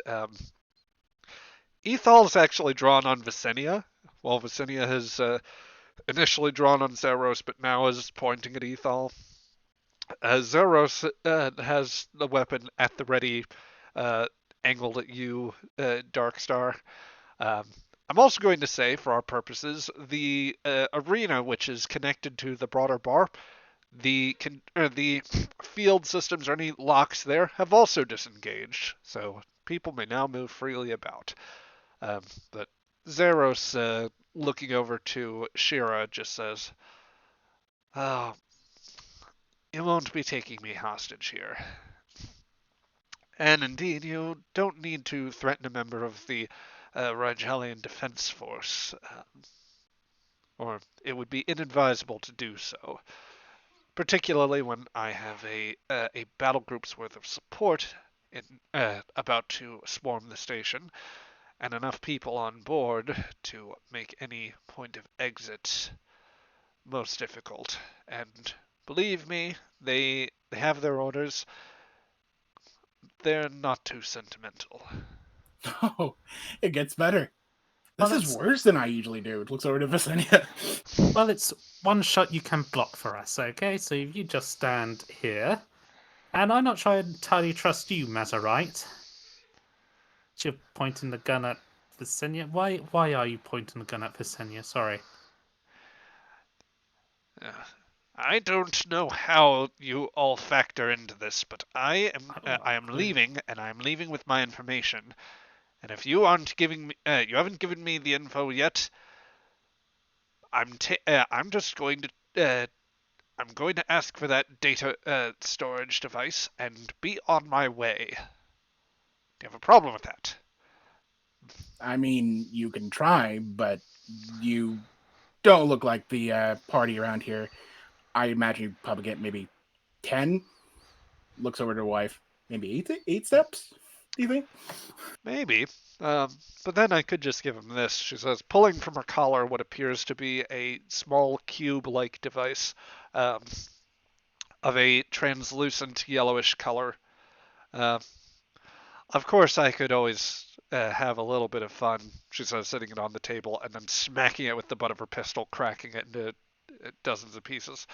Ooh. Yeah, so shooting me isn't a good idea. What did... Why? I mean, now it's all kind of like just gesture with an elbow toward Visenia's head. Gotta keep her alive now. What was in that data core? Don't worry about it. Money. Funny. No, it wasn't. Okay, then. So, yeah, we have I A suppose Medscum standoff. We have a Medscum standoff. I think Yeah. it's time to leave Dark Star. Yep, this was pretty fun. We'll also need to find Sore Bones and Crimes. Yep. She'll start walking back toward the window, the equivalent, toward the arena stage. Take the if you're gonna take point, take the Rigelian as a shield. No. Like her gun's still pointing at Zeros. Yeah. But Nobody she's is- backpedaling a little bit. Yeah. To be clear, nobody else has really made a move, and Zeros is also drawn, I think, still presently with a weapon on Darkstar. So Yeah, she's just slowly backing up. She's not. It's no way any kind of drastic moves. She's just backing up, still hand on a certain control, another hand with the phaser pointing at Zeros.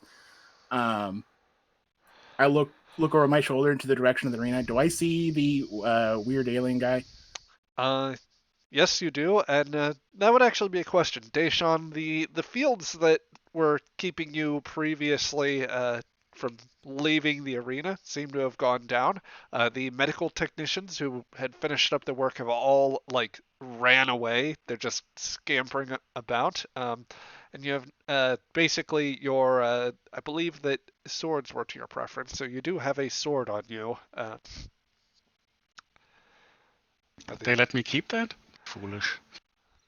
They were preparing you for the next gladiatorial round here, but at this point they are just bent on getting as far away from you and anyone else as possible.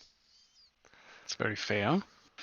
Well, I would stick my head out to see if I can identify any guards that are left. When you stick your head out, I'm just like, Deshaun!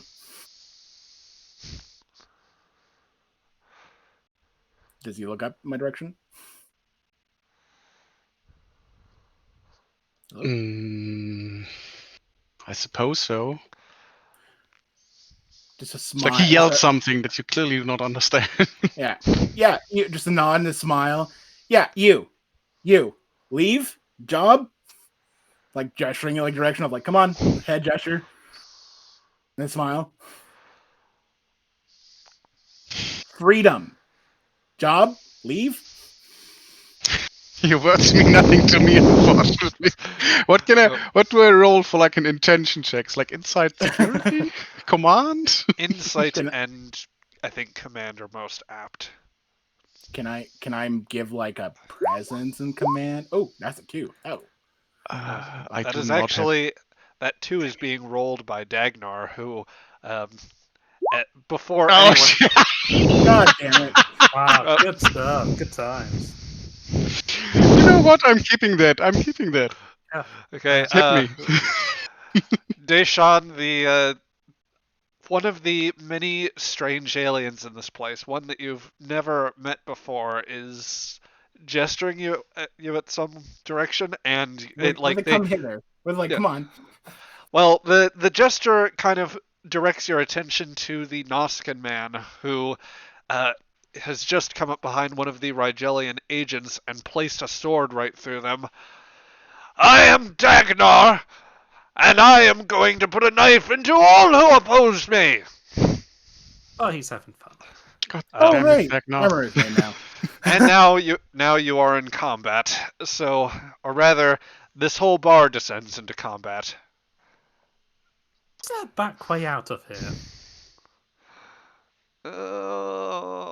I don't know, Visenia says.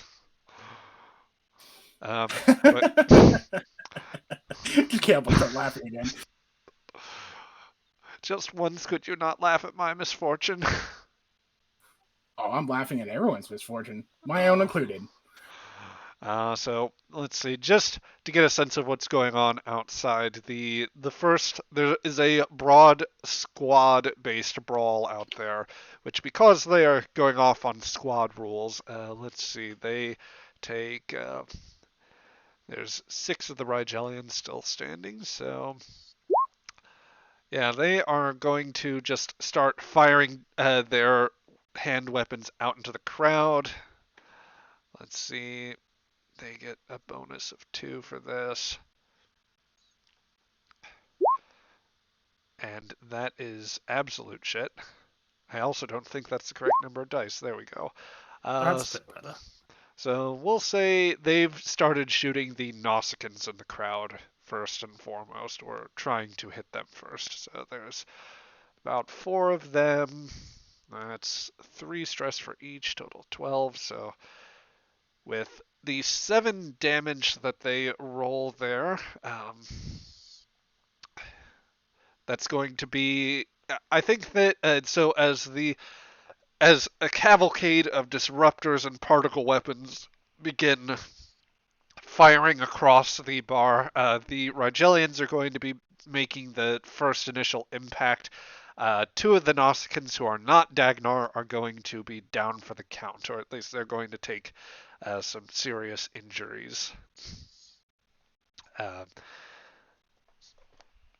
I'll just for broader squad purposes, I'll give it one of the other sets of them a roll, and then I'm going to let you guys. I will let you guys take initiative here. So as fire is starting to open up in the broader audience, this basically goes to you here. So Rin, or rather Shira, Sharp, Deshawn, and Chief Justice, you are all in varying parts of the bar. I guess which of you would be most interested in acting first? I think Deshaun is going to bold. Just leave. Just leave. Having completely misread any intentions that could possibly be conveyed across language barriers. I would hope the one success would be enough, but oh well. All right. The human is clearly being aggressive. Yeah, she clearly just told the Nausicaan to stab that person, and I'm not gonna trust someone like that. Wow.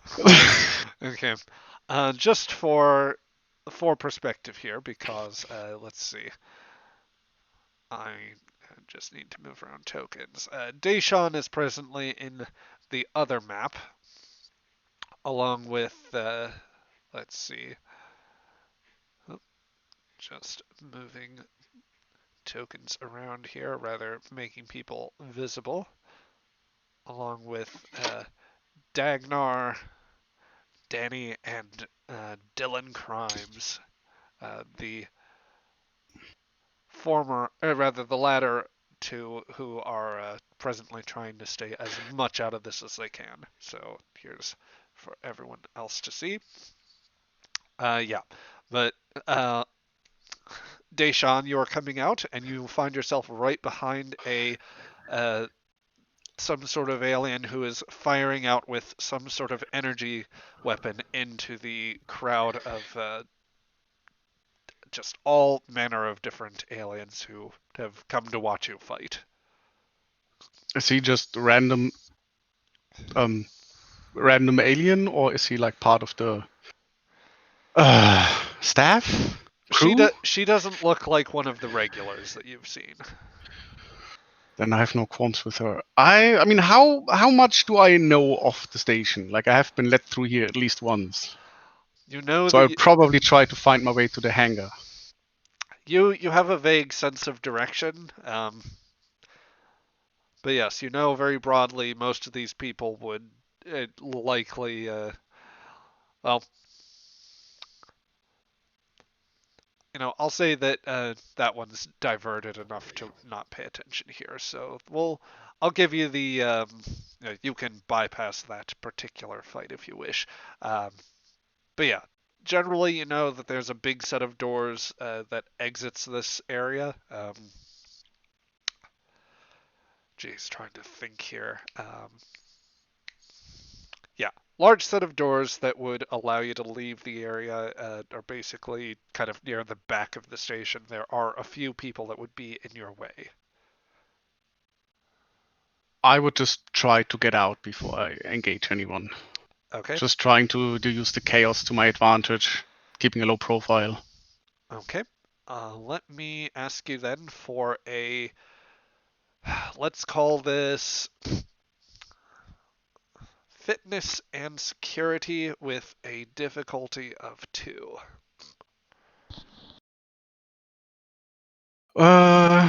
Could I argue for the focus of hazardous environments? This is definitely a hazardous environment.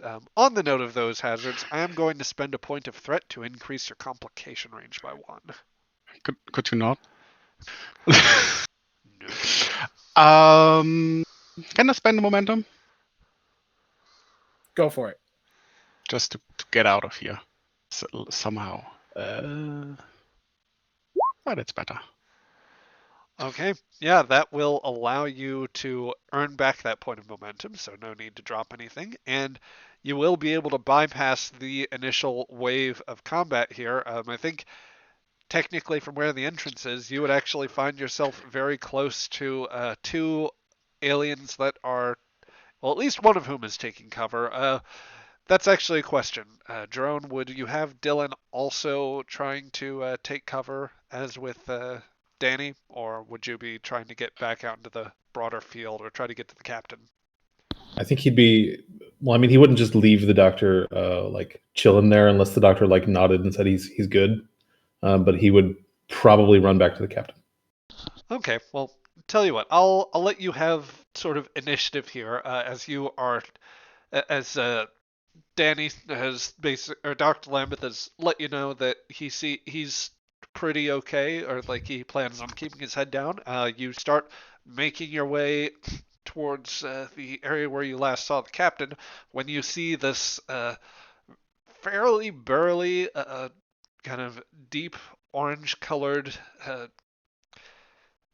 roughly humanoid, but definitely something slightly more alien than what you're usually accustomed to seeing, with a fair-sized blade and shield, just full gladiatorial outfit in space.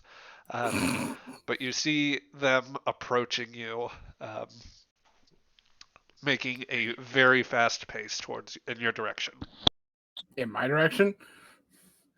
Ooh. Dylan's Yeah. direction. But is that also in the captain's direction, like behind me at It's some point? it's going to be so basically it's going to intercept you before you.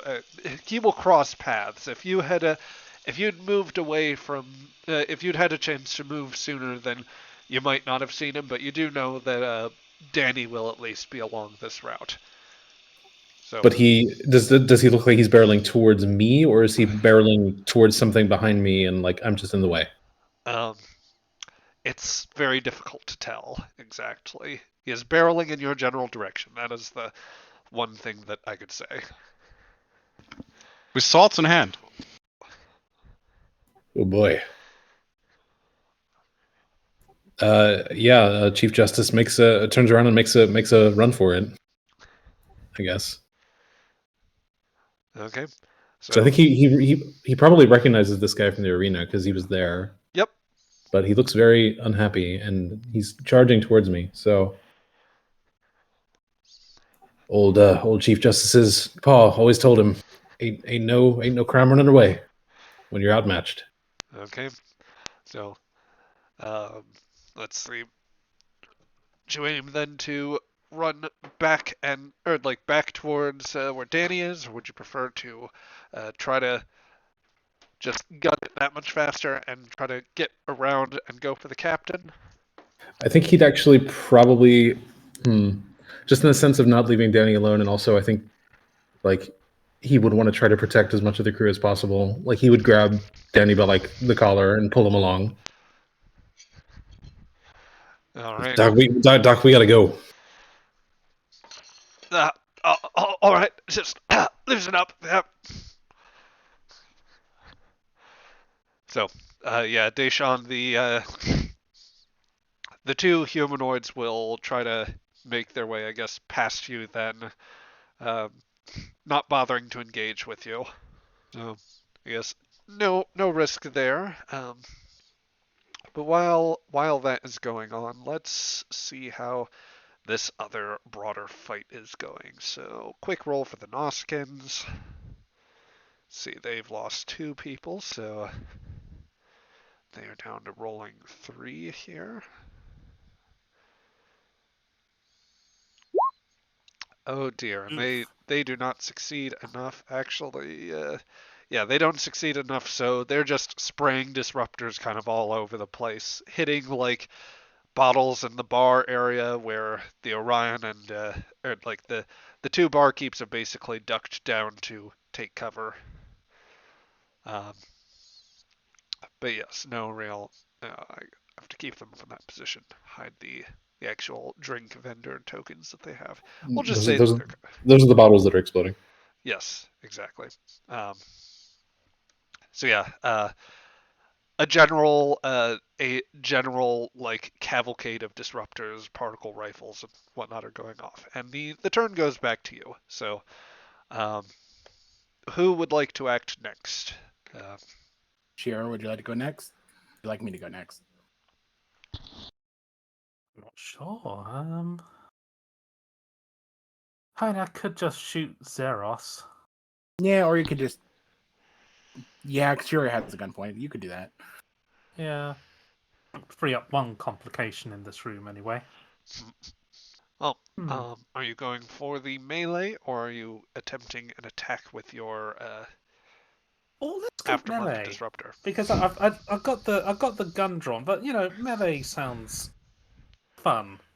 All right. So I'll whip out the old Ushantor. Non-lethal. Non-lethal disable. I'm basically gonna go for the arm that Zeros is using to point a gun at Eddie. Copy that. So, where is the stuff I wrote about Yushan? Yeah, it should just be a daring and security roll. And then the damage at point or the damage elements are like it should be in the sheet already. So. Yep. I'll buy a extra dice with some fret. For bold, I presume? For bold, and of course the Ushan also has a thing. I can re-roll a dice with that as well if I've bought a Oh, thing with it. So I'll be able to re-roll 2 dice if I want. very nice. Good time. And it was what? Daring and security? Yes. This will be contested against the Rigelian Zeros.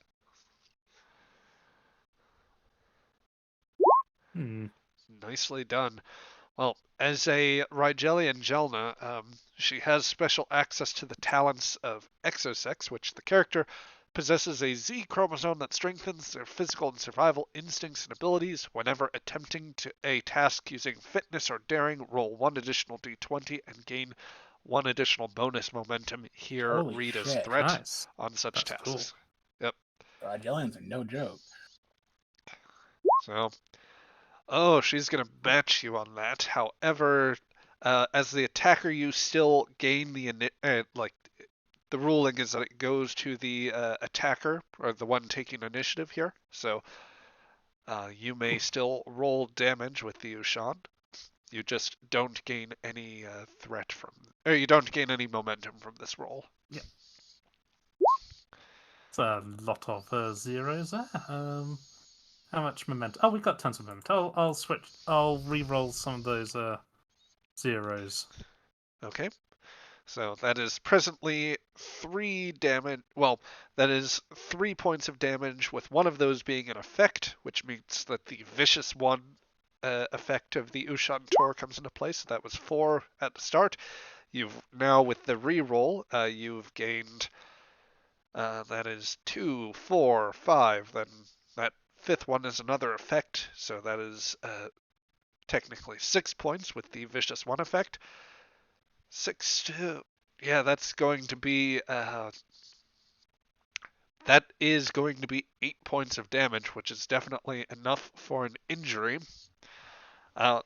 Zeros is not entirely unprepared when you come at her with the Ushan Tor. I think she was expecting more of the like the blast of a disruptor, and what might have been the worst case scenario, that she might have to try and pull on the captain, or like pull triggers that happen. But when it becomes clear that you're moving in for melee, she shifts her form and stance impeccably in order to just manage to intercept you, and there is quite a bit of grappling, punching, and blocking going on through here. But it is, if this were a straight melee fight with just fists, then perhaps this would be a more even matching, and she might have been able to gain the upper hand eventually. However, with use of the Ushan Tor, one of your blows obviously has more of a blade edge to it, and thus actually pretty badly cuts her arm. She's going to tap her value, nerves as cold as space itself, and as she clutches her arm, she's just going to roll back and shrug off that injury as best as she can. So, let's see. First, with that panda, I believe that is 1 momentum that needs to be dropped down here. Thank you. So, with this turn, Zeros is going to drop down behind a table in order to take cover, and she is going to take a shot at you, Shira. So let me give that a quick roll. Control, security, and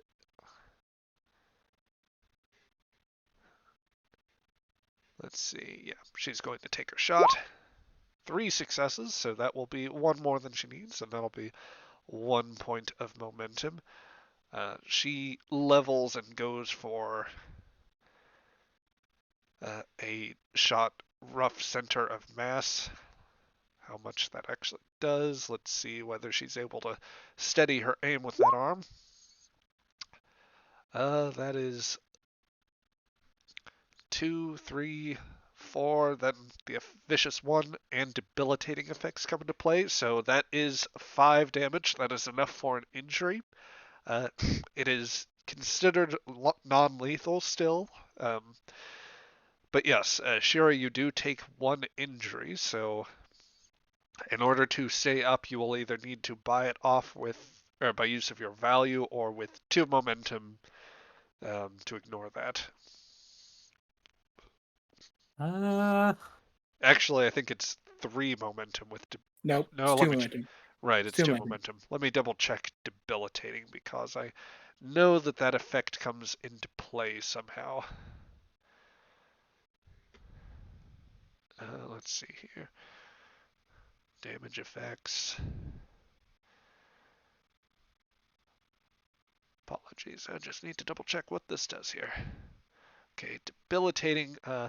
Medicine tasks to perform first aid on characters injured with this weapon or to heal injuries caused by the weapon. Increase in difficulty by 1. So, Shira, you take a solid shot right to the gut, basically, as this steady concentrated beam of plasma burns into your abdomen, um, creating a horrible, sickening smell and the deeply unpleasant heat, not just of the obvious searing wound itself, but of the air around you as that soars through. She'll immediately take cover as soon as she's confident her blast has connected. So, question in regards to challenge dice and damage. Is it the number of damage, and then the chevron is a specialty that, or is the chevron is 3 damage? What is? So the way that an effect die works is that when you roll one of those, it is treated as 1 single point on its own. Then it also gains the effect that applies to it. Okay, so that's 4 then, right there. Okay, and then the effect. All right. Yep. Which would the effect not up. apply then? Like vicious and debilitating, would vicious not apply if the effect didn't come in? If the effect did not come in, then vicious would not apply. Let me actually double check on debilitating, because that might actually be more of a quality to the weapon as opposed to an effect. So just making sure. Actually, yeah. So debilitating would come into play either way. For those at home who are curious, whenever you get into combat, you have to roll a task in order to perform the attack, which is the same basic 2d20 roll that Modiphius uses. Then you roll damage for those weapons. And the weapons, they have a certain number of dice that can be rolled for them. They also have 2 specialized elements to them, which are effects and qualities. So qualities are something that apply intrinsically to the weapon, like it is difficult to aim this thing, or it is easier to hide it. It is harder to make it, or to inflict a non-lethal injury, or to make it a lethal injury, depending on what type it is. Debilitating is a quality of the weapon, so it is intrinsic to whatever it's going to do. Then there are effects of the weapon, which is like vicious, piercing, things that allow you to bypass resistance, cause more damage, affect more than one target, all sorts of different things like that. And that only happens if an effect is rolled. So that's what's going on. So with that, the initiative goes back to you. Well, did Shira mitigate it with value or momentum? Yeah, I'll spend a determination to get over the injury. Which value are you tapping here? Oh, good question.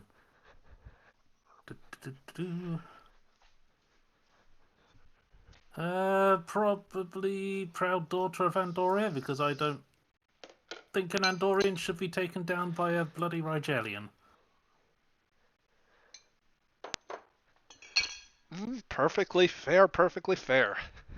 So you stand as many a guardsman has before, deeming it merely a flesh wound and preparing to steel yourself for the next round of this engagement.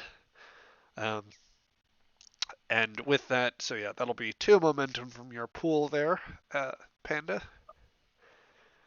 No, spend a value. Oh, right, she spent the value. I'm sorry. Yep. Uh, so with that, yeah, the initiative goes back to you guys. So what would you like to do next?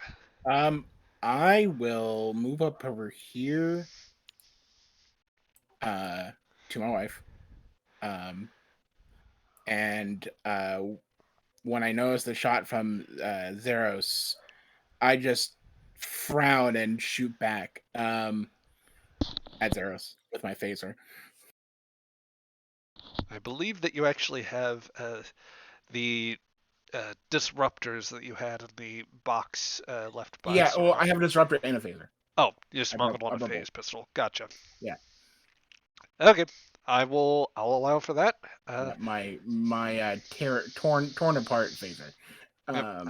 Control and security, please. Do we know what the phasers do by now? Uh, the Yes. the Kazinti disruptors are going to be fun to use. Let's just say. Yeah, there's not disruptors, and it got changed. I didn't get. Oh no, I did get phase pistols right there. All right, cool. I'm going to spend 1 momentum to add a die. That's fine with people. And then to get 3, I have close quarters combat, which this is, I think, a bar fight in a pirate den, a close quarter combat. Mm-hmm. And yeah, all right. Okay, 3 successes on that roll. You may go ahead and roll for damage here. Cool. Was she wearing any armor? No, but she is behind cover. So that would provide armor of sorts, right? Yes, there will be. Right.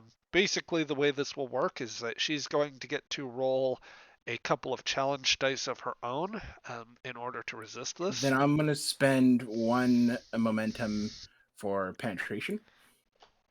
Okay, that'll allow you to ignore up to 2 resistance of whatever she rolls. Yep. And yeah, now phaser. Whew. Let's see what she can roll. Okay, so she rolls 3 points to resist, which against the, let's see, that's 2, 4, 6, 7, 8, 9 points of damage.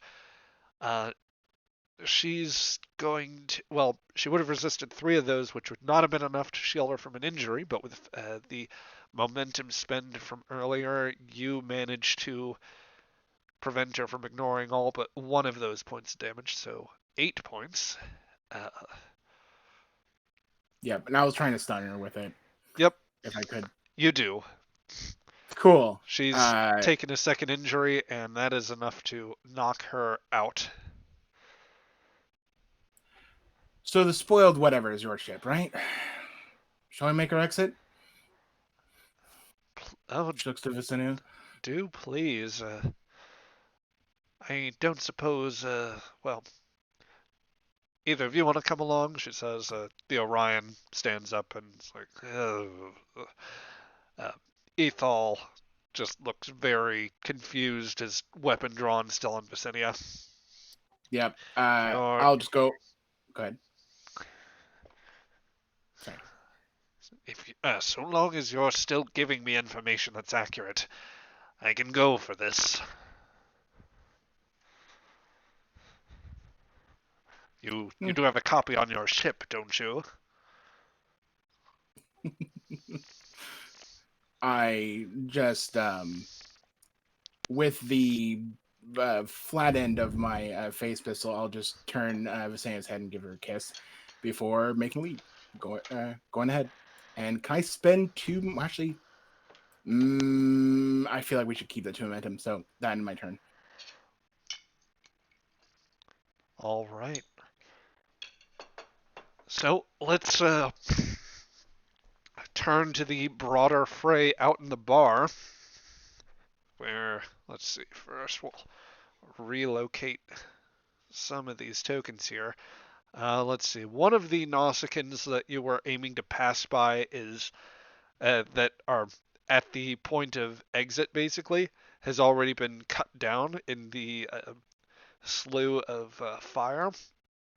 The other is charging back out and basically trying to level as much fire as they can into the broader crowd at this point, or trying to get some handle on the chaos. So let me. Did the Nausicaan drop a weapon? And he was cut down. Let's see. There are some Nausicaans have indeed dropped weapons, but they are like out amongst the crowd is the problem. So you'd kind of have to circle back around unless you want to pick up a weapon from outside this, outside the arena, basically, or outside the bar. Yeah. Well, if it's not on the way, I'm leaving, and I'm not leaving a tip. Copy that. But a terrible Yelp review. 0 stars. Would not fight in the arena again. Yep. So, let's see. Yeah, the five, the 5 of you exit, or no, 6 with the Orion. At this point, let's see. Danny and Dylan are both out and about, and they are kind of making their way towards you. Let's see, real quick. Let's see how one of the squads actually does here. Gonna roll for the Malurians. Okay, yeah, they do well enough. So they roll 3 here, and that is most unfortunate. But they do get a bonus here that I didn't roll. Let's see. That's not a correct number. Okay. I'll just take the 3 effects there. So they may be down one of the Rigelians. Or, well, no, they injure some of the Rigelians. But, yeah, this brawl is going pretty well, like, south for everybody, it seems. So, yeah, the group of you reunite as the gladiator makes a conspicuous, or as inconspicuous an exit as he can. Anyone catch sight of that crazy gladiator?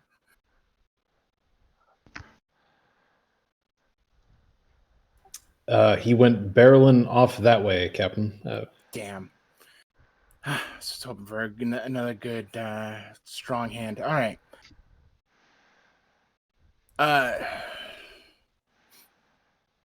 Trying to think for a moment. Danny, you head over to the shuttle. Let our new Vulcan friend know that he's about to tag along. Make sure he brings this, by the way. And I wanted really quickly, GM, when I can, with a control. No, I had the control. I wanted on my way downstairs. I want to switch over to communicator and switch it out for to type in a quick message. And I'll just smack the communicator into Jenny's hands.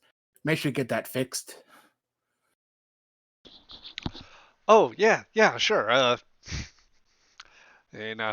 Tough time to break out my toolkit, but I guess fix it on the shuttle. We have no time to fix it right now. Okay, and yeah, she'll just give a quick nod and pocket the communicator. Yep. Rin, Dylan, you're with me and the lovely missus. If the commander doesn't mind. No, but did you say something about good? Yep. So amidst the crowd, as you all start running, one figure that, amidst the rush of violence that has taken over this club, you see Dagnar, blade in hand and disruptor in the other. Ah, there you are, Captain Darkstar. Ah, you made it. You put up quite a fight last time. I don't know if I can do this one. But can we have a rematch later? We're a bit of a scene right now. Oh, well, when you put it that way, I insist on right now. And he's going to charge in with the Tegalar and just start swinging, basically. You can at least commend him for the honor before reason, as opposed to just deciding to shoot you. Is the druggy Orion guard around? Yes. I will, with my free hand, I will grab his sleeve and tug right in front of the Nausicaan and just push my wife further. Like, come on, let's go. Okay. Well, are you moving to swing out? Are you moving them basically out of his range, or were you trying to use the other Orion as like? I was trying to use the other Orion at just to get in the fight with the Nausicaan instead. Like, nah, not fighting this. Moving on. Okay, let's see how Dagnar does versus the one Orion here. And just waiting on that.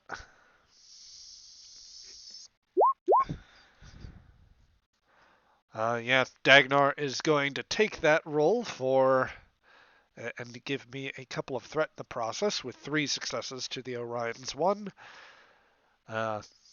Curiously, the Orion is going to continue to stand there as a blade is through his chest. Hey. But let's see just how much Dagnar does in terms of damage there. Yep, that's enough. Dagnar will pull away and just like kind of knock the Orion aside. He'll sit down, like basically clatter to the ground, just leaning up against a rail, and just continue to move, like shake his head a little bit. Chase after us. Yeah. Yep. As all of you run around, Vicinity says, "You know, does this mean I get to toss around your posse?" Do you really want to consider that lump of drugged up junk your posse? He had his uses. With what? Just standing there? Well, and before she can say anything, you make your way. You exit through the club, and you see that the hallway around you is just immediate chaos, as rather than the full level of disruptor blasts, or like nearly as much of the ranged combat that's going on in there. There's a great deal of just general sort of melee, as everyone has just started throwing punches or clubs, what have you. A handful of armed guards are probably swinging or like firing weapons. Deshawn, for your purposes at this point, there is a downed Nausicaan who dropped some sort of disruptor weapon if you want one. Oh, absolutely. So at this point, it has probably been slightly slower going for you, so I'd be willing to say, well, if you would like the moment to grab that weapon, then you've probably been pinned a little bit in an alcove just by some of the violence. Oh yeah, absolutely. I mean, while I did clearly misunderstand the captain's meaning, I don't want to, as a player, actively work against any contact. So if I get bogged down by the general fighting, it's absolutely what I'd expect. Okay. Especially since I assume at some point there will also be like the reinforcements from the feds. Indeed. Which should be fun. Yes. So, yeah, Do I see Dagmar or Deshawn? Yeah. Yeah. You see Deshawn out ahead of you, and he is, I guess, is he just blasted basically? I mean, he's trying to clear a path to get out, but since everyone is fighting everyone, seemingly, it's a bit difficult to find a tactical advantage anywhere. Yep. So, I guess at this point, Captain, you and everyone else that was with you in the Yep, the PCs, Visenya, and Ithon, Commander Ithon, or Ethol, sorry. Yep. Are there. If I see Deshaun being cornered or having a hard time, I'll give you that you could probably see him in the alcove where he's trying to tease out targets at this point. yeah, I will shoot whatever the one is having given the most trouble and say, "Hey," and just gesture like, "Come on, like let's go." That aggressive human again. She needs to die. God damn it! I still have my determination, so no.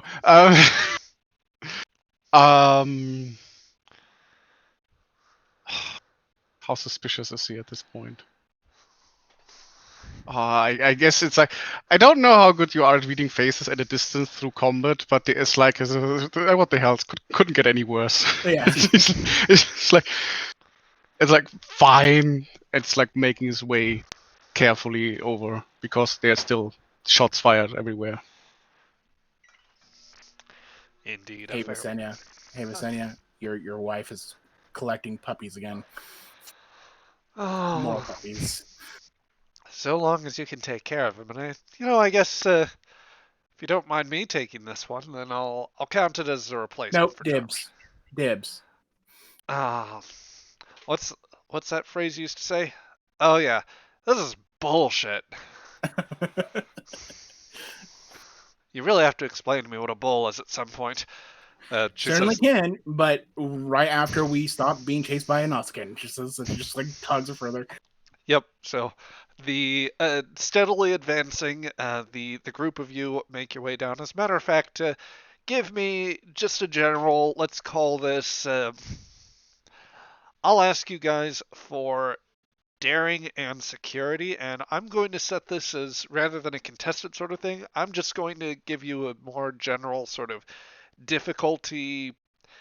Let's actually call this difficulty 5. However, I will take basically the top 2 rolls together, and I'll even allow, instead of like a conventional assist, I will allow for basically at least one person can roll normally, like with momentum spends. The others will be confined to the 2 momentum, or rather the 2 basic default d20s, essentially. All right. Shira, what's your daring and security? 11 and 5. Ooh. And if I use my bold thing, I can get a third dice and re-roll stuff. More threat. Yes. More threat. That'd be up to 6. This is exactly when you want to start giving the GM threat, okay? This is exactly the time. Bold security is now. Listen, Sure. I'm coming at this from a meta perspective. We tried restricting threat the last game. It did not work. Yeah. It did absolutely not work. So you know what, Shira, give it. Do it. Yes. Go for it. Yeah, I'll do the normal 2 dice then. Space-based navigation. That. Because we are in the space station. That is far too liberal an application of the talent here, so I'm going to say I'm going to roll no on that. Okay. So what can the rest of us do? Like support or? I am allowing for the actual like 2d20 roll. You just can't spend any additional dice for that. Oh, okay. Yeah, that's good.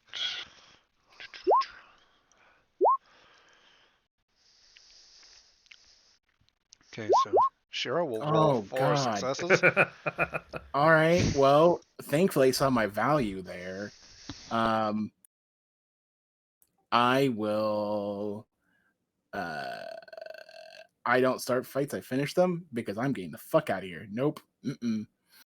This ends here. Considering that you started a lot of fights here, I feel. I finished most of them. So, moving down a corridor filled with people in varying degrees of belligerence, and you retain your determination. While all of you acquit yourselves fairly well, Deshawn and Shira are by far the best and most competent, with judicious mix of, well, in this case, we'll just say that rather than risking the lethal implications of using disruptors or, like, I don't know, Deshawn probably doesn't care as much, and, your guard training Shira might give you the mixed impression. Let me ask, what would you prefer to do as you move down this hallway? Describe how, like, taking point here, or basically being the most successful among the bunch, how do the two of you aim to clear a pathway through the different skirmishes that are going on? I think if anyone's posing a direct threat to us, then we're gonna have to use a bit more lethal force. Shira's used to using weapons without a stun, and Dorian weapons don't come with stun features. So she'll shoot away through the corridor. The Shan is. I don't think he's out for blood unless they are like coming across someone who is very clearly involved in the whole operation, or maybe someone he has like a personal grudge with. Then there are like bursts of very, very predetermined violence. It's like I would say especially Shira sees the difference between like shooting to disable to shooting to kill. And what I would also say that Shira notices that as you take the lead, Deshawn, like he looks at you, he says something you don't understand, and then he kind of falls in line. He seems to have some kind of security training. Good. Okay.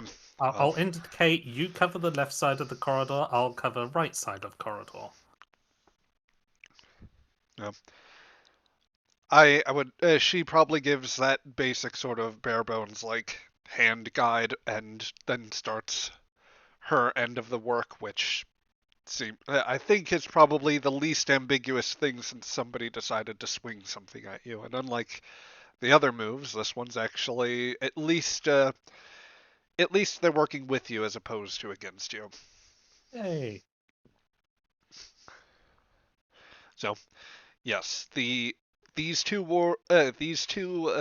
fairly well trained, at least in one case, a security officer, and the other, a general sort of warrior, steadily carve their way through. The rest of you manage to block or engage, take the occasional pot shot, and make your way through. Visenia, I'll just say for flare purposes, is going to she's going to slip as close to the walls as she can, disruptor shot at the ready, steadying things out. Ethal closely behind her, to which she'll say, "No, you could take a few more shots yourself." Oh, and Ethal will fire generally towards the anyone that tries to come from behind. For their part, I'll say Lambeth is. I would guess he'd probably stick more to the center, probably staying more alert in case anyone needs a quick pick-me-up, as opposed to trying to risk shots with a phase pistol this close in.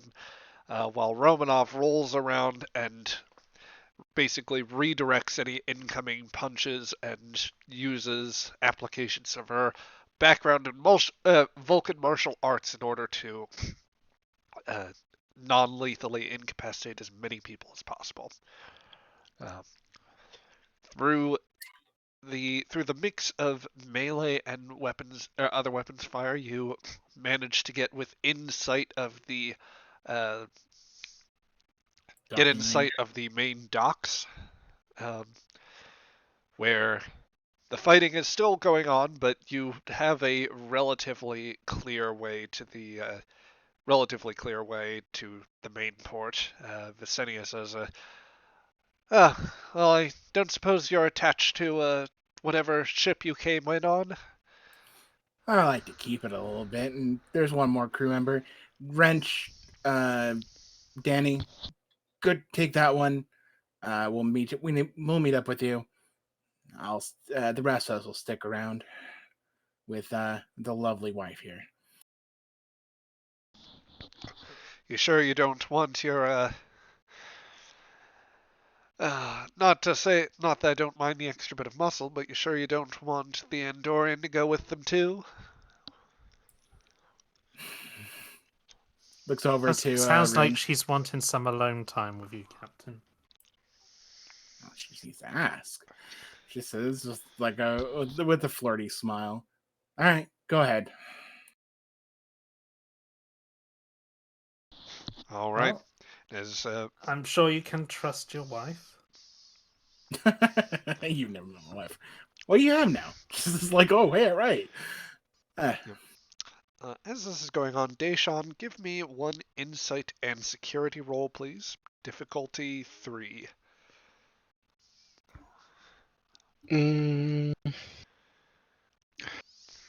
Hazardous environments, the only focus I can think of, or martial arts or marksman. I think one would be applicable there. Not telling me which one. I don't like it. Oh yes. That is enough, and that will I'll give you the sense that as you're making your way there, and as this group of people is starting to split off, you see the one humanoid who seems to be of slightly stricter composure. Doesn't seem quite the natural fit with the wild bunch, like the one that gestured to you, and who has been eyeing the greenish humanoid for some time, is lifting his weapon again, but this time taking square aim towards the wild-eyed one that gestured to you in the first place. The wild-eyed one was the captain, right? Yep. Yes. I'm losing track of humanoids here. So is Ithal aiming his gun at me? Pretty much, and he is taking advantage of the confusion to take a shot at you, where Deshawn is able to notice. What's more? How are we getting in here? We're kind of more or less relaxed at this point. Like, there's not as much fighting here, right? There is a bit of a gap here. There are probably some smaller skirmishes that have broken out near this part of the station. Just like people trying to get back to their ships and maybe like got in each other's ways, but most of the fighting is happening further back. So it would make the most sense to guess that there is some sort of double cross in play. Yeah. And this has been the group to both perform the least hostile actions towards you as a general principle, unless you interpreted the captain as like gesturing you towards the big burly Nausicaan from earlier. I don't know who's on whose side and what the sides are and what's going on, but someone is trying to shoot someone else in the back, and that feels like a generally disapproved move. Not cool, man. It's not cool. Yeah, it's just not cool. So I would just shoot him. Just like looking out, head on the swivel, seeing him like move, and just straight up raise up the rifle phaser and shoot him before he can shoot. Well, since we are at the end of the session here, I will not have you roll for that. I'll just you manage to level your weapon quickly and pull at the trigger. Your shot manages to cleave right along the forearm of the seemingly treacherous figure, who drops the disruptor, letting it clatter to the ground and clutching his arm. Captain, this was enough to draw your attention as well as Visenia's, and possibly some of the rest of the crew. Yeah, I will shoulder check him into his face to knock Yep. him out. Yeah. As you do so, and he goes down, you notice that in the area where the wound on his arm was left, beneath the flesh, is it really only does go skin deep, and beneath that there are signs of gray scaled flesh. Of a Rigelian. No, Malurian. What? They have a reputation for disguise. If everyone's double, it's Welcome to a pirate den, folks. Malurian, not Mazarite. Yep. I will switch my focus because I'm a romantic. Without a beat, I will switch my focus and say, "Are you all right to Visenia?" Yes, but I'm honestly having a lot of trouble following what's going on right now. Same here. Let's get out of here. I think we just take a 1 week break and then we'll be back on form. Yep. And with that, the bunch of you scatter, and He's still out, right? Or is he dead? The Malurian. he's in too much pain at this point to be. I'm willing to say with the shoulder check, I'll just say you knocked him out. Okay, I drag him. Quick We'll carry him. question: who's going in what group again? So basically, I'm trying to get rid of the NPCs because I don't want the NPCs dragging along with me and basically just do nothing. So, but it's going to be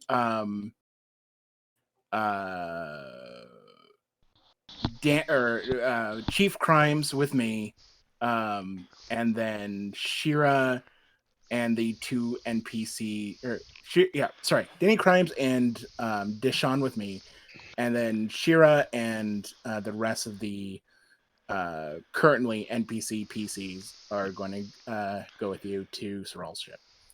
No, we'll take care of Ethal, All right. Darkstar, She and nods. Shira will haul the Malurian Mazarite Ethal chap up. Yeah. All right. Well, so as the group of you scatter, you make your way to your respective ships. Small skirmishes along the way, and at least in Visenia's mind, there's a brief bit of speculation about what it's like being the most popular woman on the station for the wrong reason.